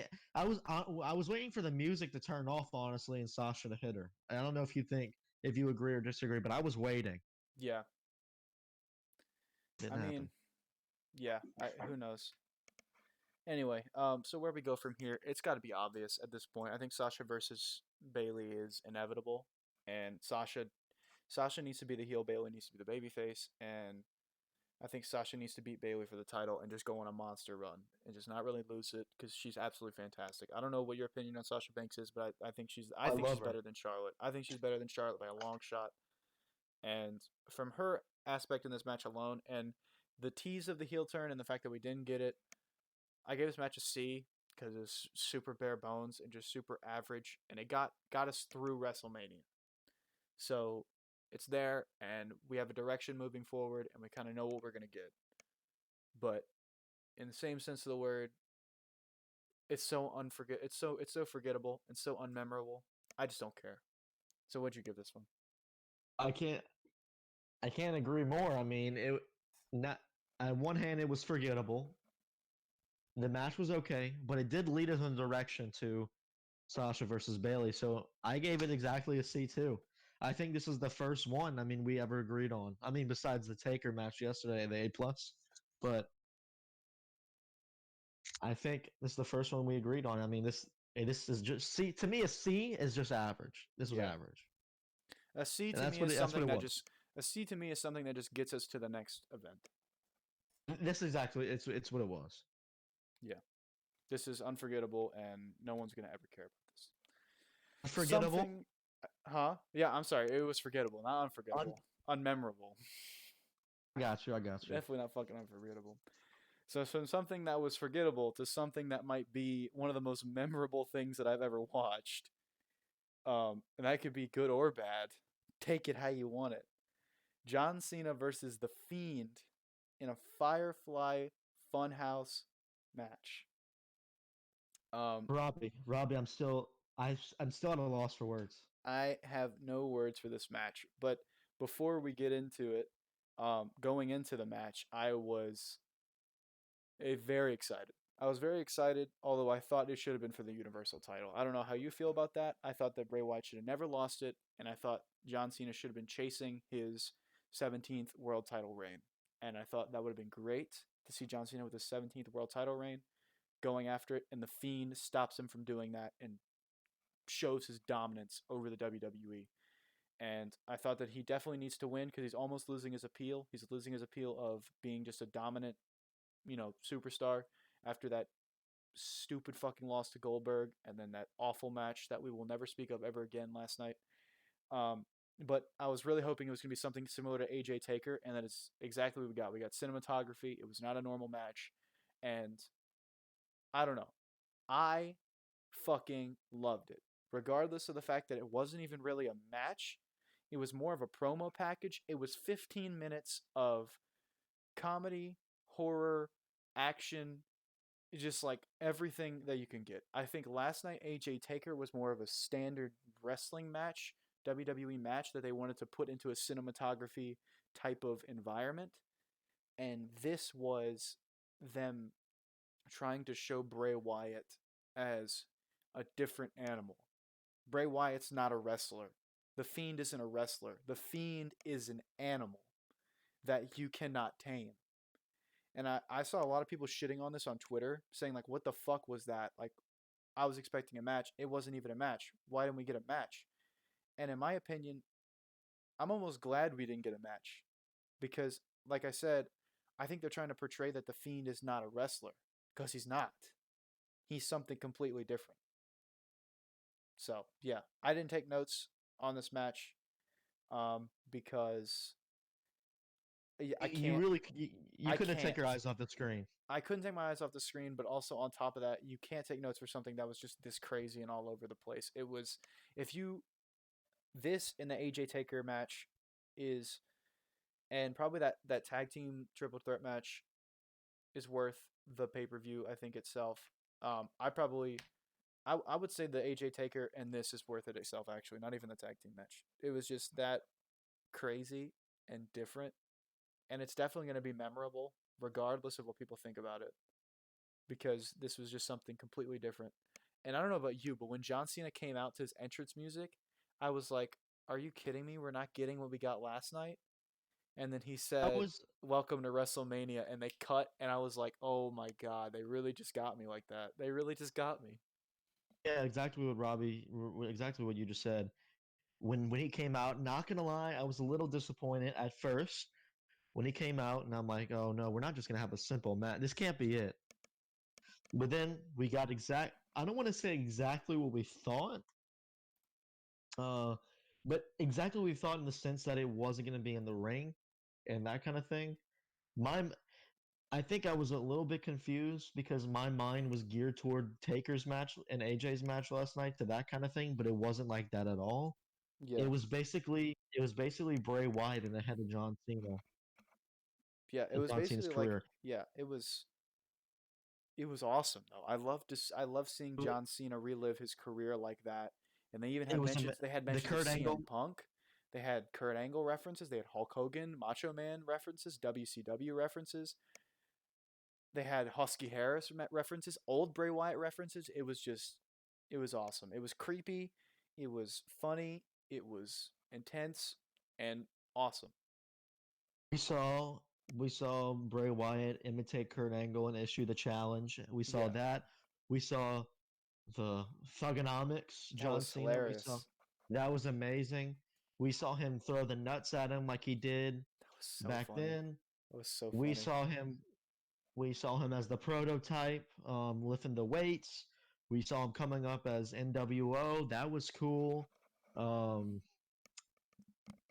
Let's just get straight to it. Ultimately, the best part is when he was remembering all his failures and he just started punching Bray Wyatt, and then he was punching the doll, and then all of a sudden, Bray Wyatt just comes up behind him. Yeah, the Fiend appears behind. I mean, that Fiend, Bray Wyatt, the Fiend, comes up and he does his thing, the mandible claw, Mick Foley, that kind of thing. And he pins. I guess the Fiend won. I mean, he pinned him for 3 counts. Bray Wyatt was the referee. The It was Fiend his pinned match. John Cena. It was said it was on his terms. It was his match. So I guess he could do whatever he wanted at that point. But it was definitely interesting. I don't know. It wasn't really a match. It was It different. was a it was a spectacle for sure. Yeah, it was different. I liked it though. I still liked it. I don't know why anybody would shit on this.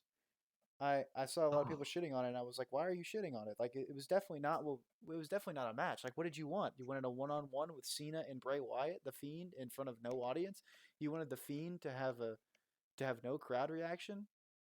You know, you wanted no pop when he pins John Cena finally 6 years later with the Sister Abigail, or makes him pass out with the mandible claw. You know, there's no crowd reaction. I'm glad we got what we got. I think it was perfect for the I'm gonna throw it. I'm gonna throw it to Twitter at WWE. They had a poll. Which WrestleMania match did you enjoy the most tonight? You had the NXT Women's Title, the last man standing match, the Firefly Funhouse match, and the WWE Championship. The Firefly Funhouse match got 50% of the vote, mm, with 53,413 people that voted. They got 50% of the vote, and that's a lot of the vote. I mean, it's just not what we thought. This was not what we thought, I guess, yeah. and I loved what they did with all the John Cena moments in his I think career. I think I I think it loved was it. like everybody was doing like you did. They were trying to go into it with the expectation that it was going to be like Styles Taker, and it wasn't. It was two completely different things done in the same cinematography way. Like they had the same idea that they were going to go into it, and it wasn't going to be a normal match. It was going to be a spectacle. It was going to be like watching a TV show, and I think everybody was like, okay, Styles Taker was just a wrestling match or a a live match that happened at an undisclosed location in a different area. And instead of this being that, it was just them in Bray Wyatt's Funhouse, and they were showing you how fucking crazy he is. And I think I Let don't me know. tell. I feel like I was able to go into it with the idea that I did not expect it to be the same thing as Styles Taker. I wanted to be in a similar style as like a It, cinematography. I did not want a normal wrestling match, but I knew that they were going to go over the top and ridiculous because Bray Wyatt is over the top and ridiculous. He's a larger than life type character. I'll tell you this. That's not the last time I'm gonna watch it. Oh, for sure. No, I'll probably watch it again. I'm probably gonna if it's on YouTube, I'll probably go watch it again tonight before I go to sleep. I gotta wrap my head around it. I feel like it's one of those things you gotta watch multiple times to Yeah. get everything, that was in there. So where do we go from here? I mean, it's crazy. Where do we go from here? Um, Cena will probably just disappear for a while because that's usually what he does. He comes back from Mania. He's like Undertaker at this point. He comes back from Mania and then he goes away. He comes back for any major programs. Uh, the Fiend needs to get his title back. It's that plain and simple. There's no reason that Roman Reigns should be the Universal Champion, and if he is, then the Fiend needs to be some type of champion. Bray Wyatt is too good. He's the best thing on WWE television, and it is that simple. He's fantastic on the microphone. His in-ring work is good enough to get him by and to have marquee matches, and his character is maybe one of the craziest, weirdest, creepiest, best characters in WWE history. It is that simple. History. I agree.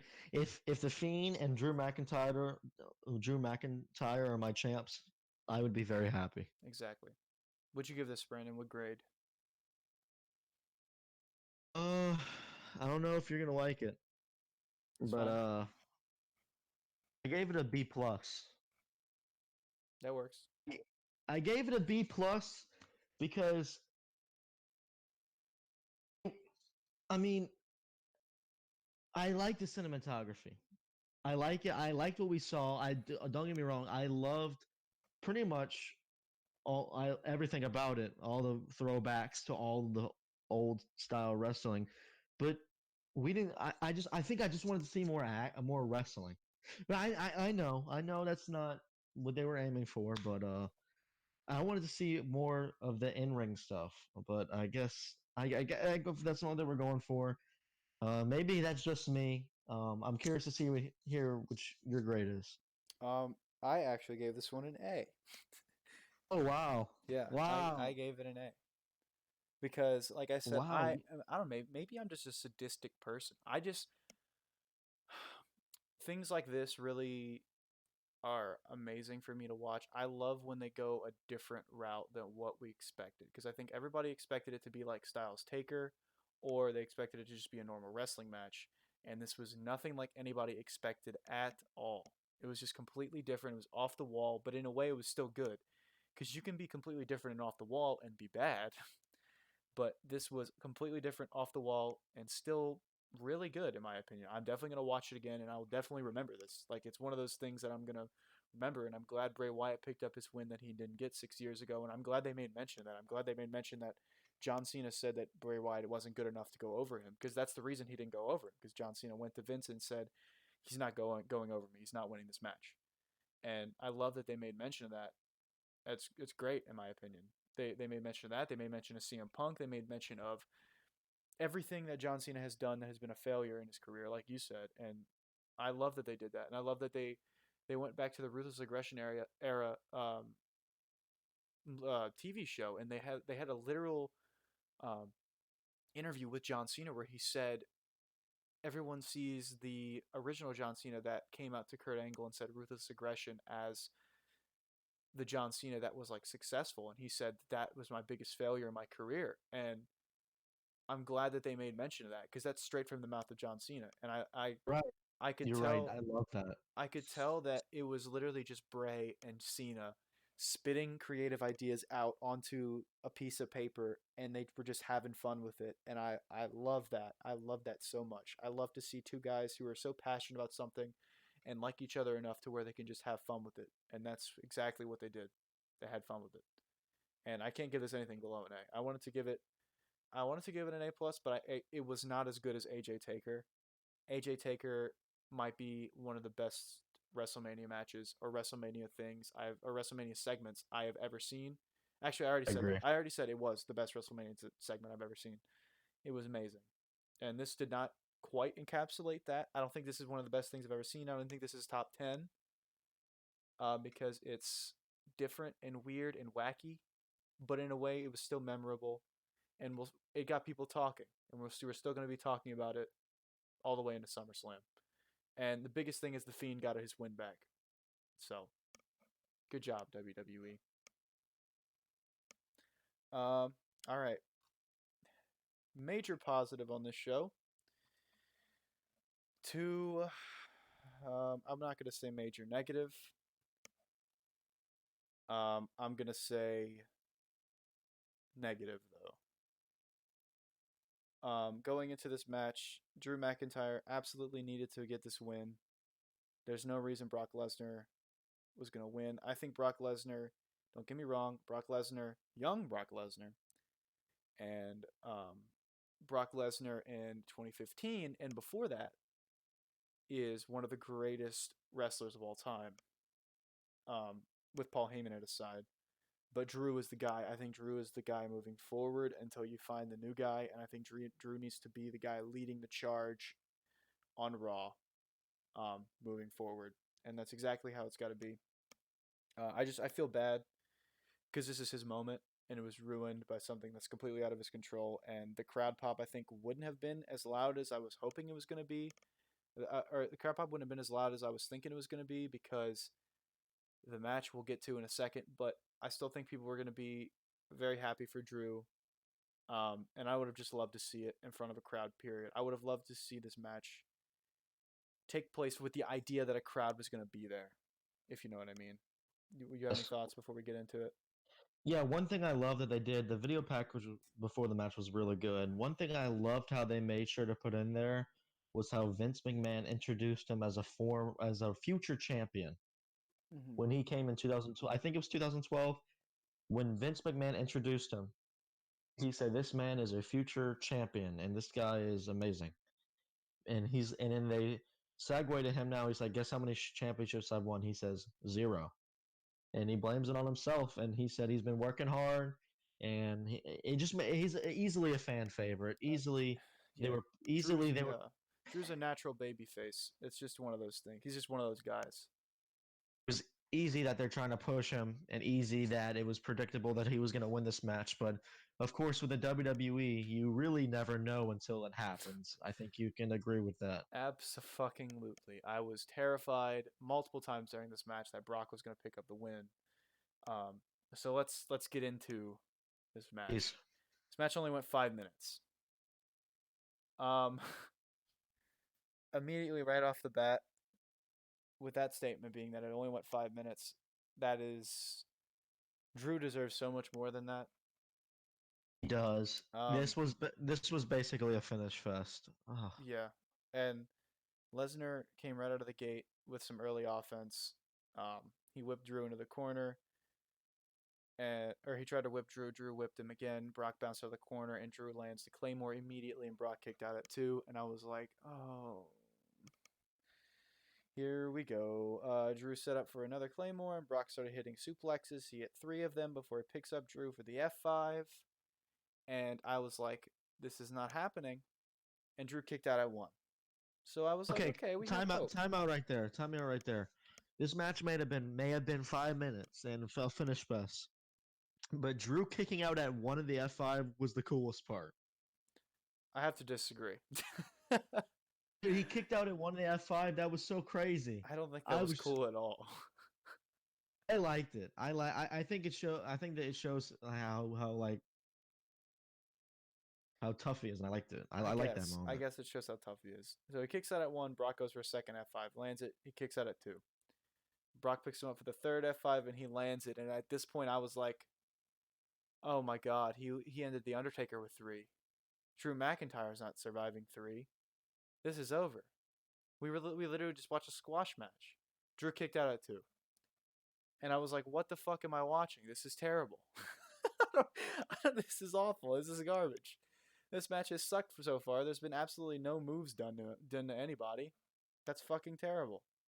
Brock picked him up for the fourth F5. Drew reversed it, throws him to the ropes, hit the Claymore, sets up for the third Claymore, hits it, sets up for a fourth Claymore, hits it, and covers Brock for the 1, 2, 3. And I have absolutely no words. Leave it to WWE to take a feel-good moment, and Drew McIntyre is someone who definitely deserves it after all the work he's put in, and the in-ring skill, and just the natural charisma, the babyface heat that he gets from everybody. Definitely deserves it. Leave it to WWE to take that and completely ruin it. Completely ruin the point of the Royal Rumble. The Royal Rumble is supposed to set up matches that we want to see. And Drew McIntyre versus Brock Lesnar is one of those matches that I think everybody was excited for in some way, shape, or form, especially with Paul Heyman doing the mic work. And this match was easily the worst match of the night. And that is so sad for me to say. I hate it. It so makes much. me sad.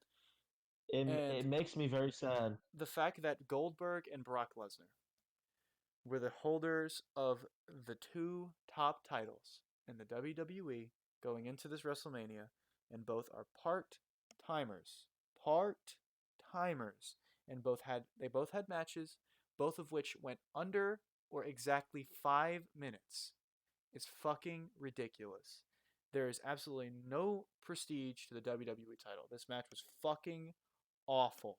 Fucking awful. And I swear to God, if anyone kicks out of the Claymore ever again, I'm gonna be pissed off.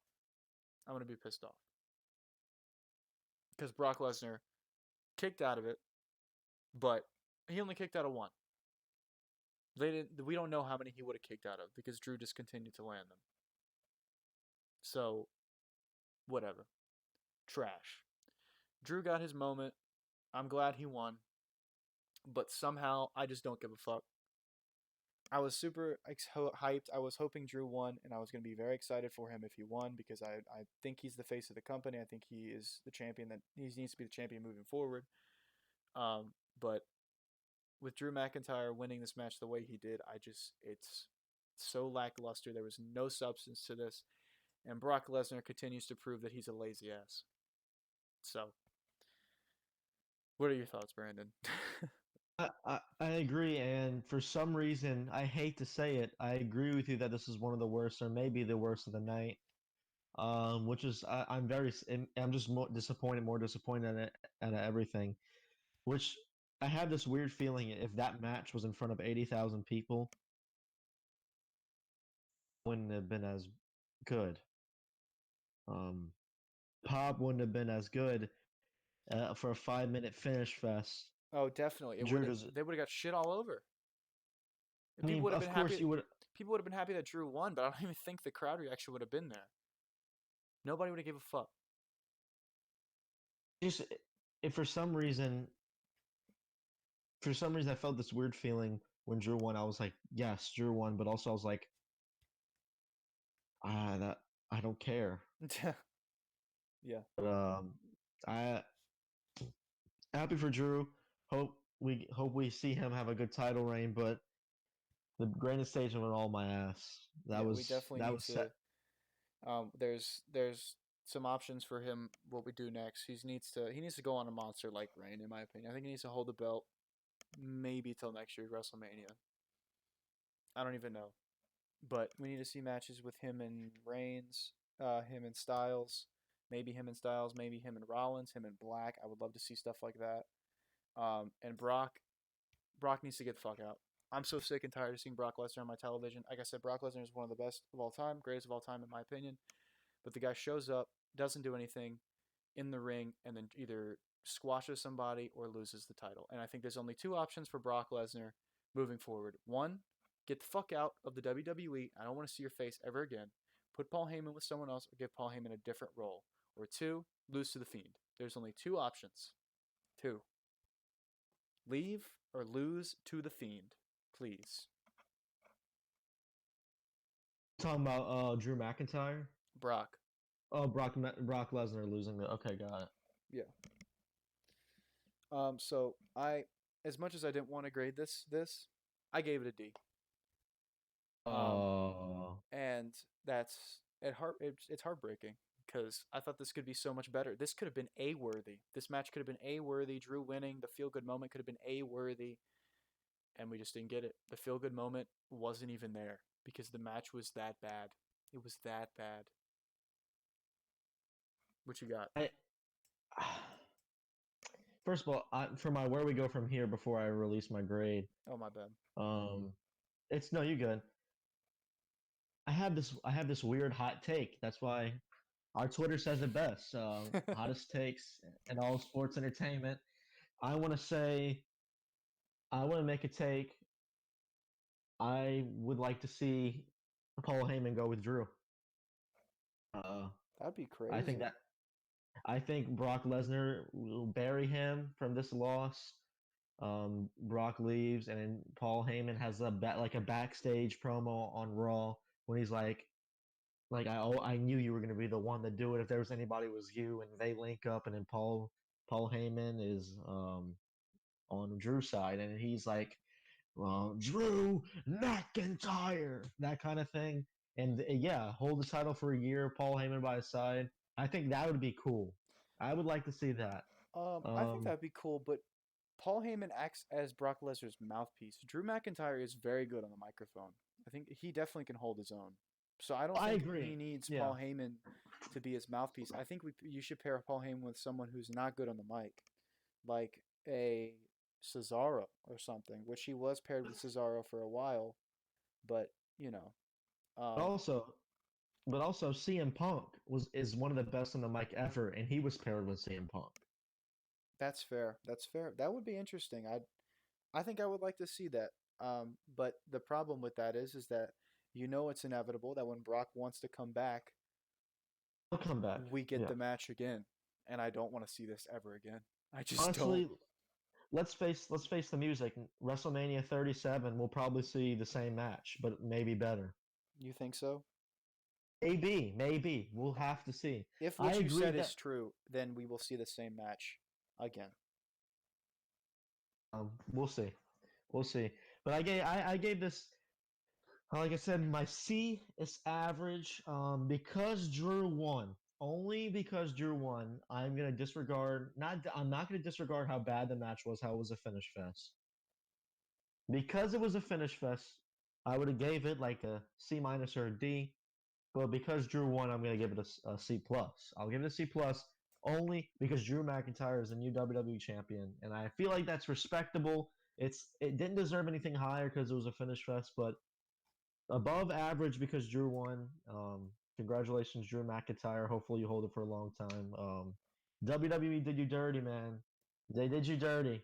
This match was on the grandest stage of them all. Wasn't the best, but hopefully moving on. Congratulations. Hope you kick ass. So Robbie, what you want to talk about next? Closure. Yeah, so I think to close, we're just going to kind of go over the overall thoughts of night one and night two combined. So which one did you think was better? Which one night's night? See, I that's a great question. Night one or night two? For me, the overall the overall better night, that I had a more entertaining time watching. This is tough, but I hate to say this. I hate it, but I'm gonna have to go night one. Me too. I have to go night one. Just You have to. I have to go night one.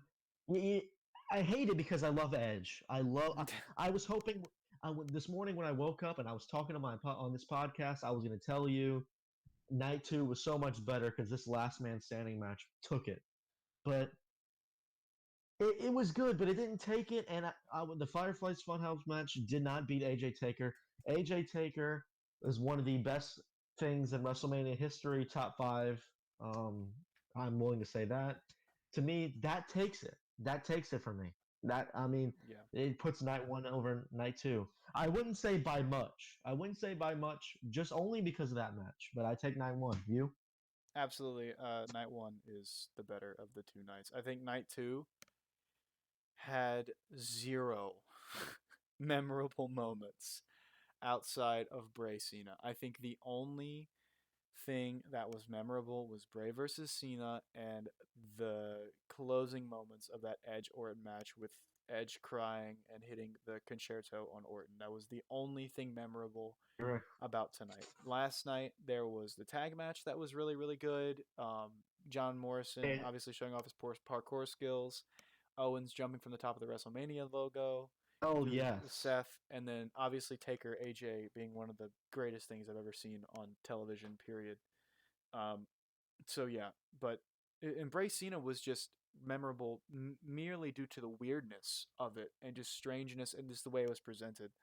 I don't think it would have been memorable if it was in front of nobody in the ring because I don't think they would have put on a good match. That's just me. Like I said, I love the Fiend. I love Bray Wyatt. I just don't think they would have put on a good match. It's not me. So what would you give match of the night, Brandon? Uh, if I have to crown match of the night, uh, match of the night be the 24 segment. I'm joking. I'm joking. I'm joking. I'm joking. Um, honestly,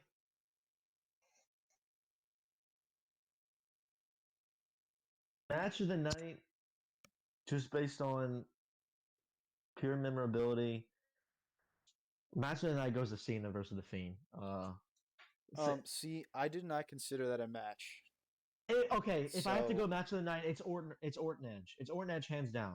If I have to go most memorable thing from the night, Cena versus Fiend. But it's definitely match of the night, Orton Edge. interesting. I actually gave match of the night to Charlotte and Rhea Ripley, regardless of the terrible ending. It was honestly, it's a Orton Edge or that because to me, that like I said, if you go back to the beginning of the podcast, I said Ripley Flair was the biggest to me the biggest surprise of the night. It was surprise, huge surprise. It was a very How good match. They're both incredible that 20 minutes athletes. that 20-minute match was I mean sure showed up pure athleticism. It kind of reminded me of the tag match between Morrison, New Day, and the Uso. It Yeah. reminded me of how surprised I was of the athleticism shown by that. I was just as surprised by this. It Yeah. was to me it wasn't I can't give it the match of the night. I'll give it the shock of the night because I have to give Edge and Orton the match of the night due to the build up and the way it ended. That's how I'm gonna. I mean, you can. I feel like you can respect that. You can agree with Oh that. yeah, of course I can respect that.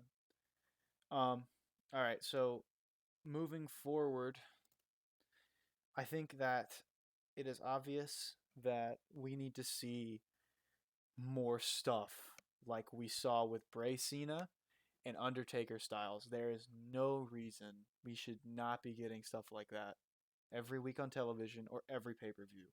I'm not saying that we need cinematography for every pay per view, but we need storytelling and we need different. We need things that challenge your expectations to that kind of level and exceed them to that kind of level. Those two matches and those two spectacles that happened tonight need to be the model moving forward. What do you think about that? I mean, you could. I couldn't have said it better. You just absolutely nailed it. I mean, I feel like you have your old time wrestling fans, right? You have your old time wrestling fans, boom, Mm-hmm. in one hand. You have your new wrestling fans in the modern era. Is that what we Yeah, agreed to call? I think it's the modern. I think it's called the modern era. I don't know. Have the fans of the modern era, the new fans, the kids, the teens who are just started of the modern era, and you got your attitude era, and you got your older, you know, this aggression attitude era people. Put those people together, you got those on two hand. But you also have these people that are gonna see Cena versus the Fiend and AJ Taker. That's a whole new audience that WWE to me can attract in because it's just completely different from what they've ever done. To me, Mm-hmm. that can you agree? That's a new audience. Of That's a course, new yeah, audience. yeah. I feel like that can attract people that they haven't attracted yet. People who turn their turn their nose to wrestling, Mm-hmm. to people who turn their nose because it's fake or because it's scripted or whatever. But then they see stuff like that and they're like, I can get a hold of this, and then WWE can start. And I feel like I agree that has to be a model for stuff for like main events or like cool promos or cool event segments they want to do stuff like that. Attract new audience, more people. Um, I, I I think that's what they need to do. I agree with you. Yeah. Um, and obviously, 5 minute world championship matches are absolutely unacceptable. Unacceptable. Unacceptable for the grandest stage of them all. You cannot change hands to Brock Lesnar to Drew McIntyre in 5 minutes. It is not human. It is not. It is devastating, which I hate it because I was looking forward to at least 15 to 20 minutes from straight out from them. I didn't want to see an F5 till about 15 minutes in. I Yeah, didn't want to I see an F. I didn't want to see a Claymore till same, but I got a Claymore in the first 60 seconds, yeah, exactly. and I was a little upset. I think I think maybe next time we'll get a better match with when fans come back. Hopefully, um, yeah. But that's like you said, unacceptable. Can't say that. So, your overall grade for WrestleMania in total, WrestleMania 36. I still Your had more to grade. talk about. I'm not done yet. We'll talk about more. I just want to know your grade for tonight. After you talk about it, and then I just want to know your grade when you're done. Oh, okay. Well, yeah, like I said, the 5 minute title matches are unacceptable. I hope Drew that can bring back some prestige, some type of meaning, please. Um, and then I stated yesterday in the podcast or last night in the podcast too that it was released today, but we recorded it last night. The one of the biggest takeaways that continues to show its face is the women's division needs to be completely revamped and the tag division as well. We need some type of fresh faces, some type of new blood in the tag team and women's division. And Charlotte continues to be cancerous to the division. Sorry. Um, so yeah. And then the Fiend is the best thing on WWE television. I'm sorry. He is. And Brock is still as lazy as he has always been. So, being that everything on this show was unforgettable outside of The Fiend, which wasn't even a fucking match. It was just a 15-minute promo for a wrestling show. There's only one match on that show that was even good, and the outcome was not even the right one. There is no way, shape, or form that I can give this a passing grade. So I give overall night 2 a D. Give night 2 a D. Yes. Okay. Do you mean overall WrestleMania? Get to the. Let me share. Let me share my WrestleMania night 2 grade, and then I'll give you my WrestleMania 36 grade, and then you could share your WrestleMania 36 grade. My WrestleMania night 2 grade. I mean, I have to give night 2. I have to give it minus. C C minus. minus. Minus. I'll give it a C minus because night 1 was better, and I gave night 1 a C, like an average grade. So I'm gonna give tonight a C minus because it was below average. Really disappointed with some of the outcomes. I'm disappointed with Charlotte Flair winning. I'm disappointed with the 5-minute finish fest for the WWE Championship. I'm disappointed for the pure forgettability matches. Thank you, Otis and Ziggler, for a good storyline. But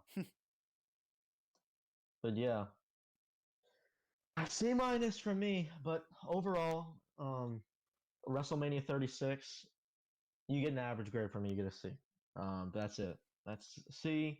They dealt what they had with no fans.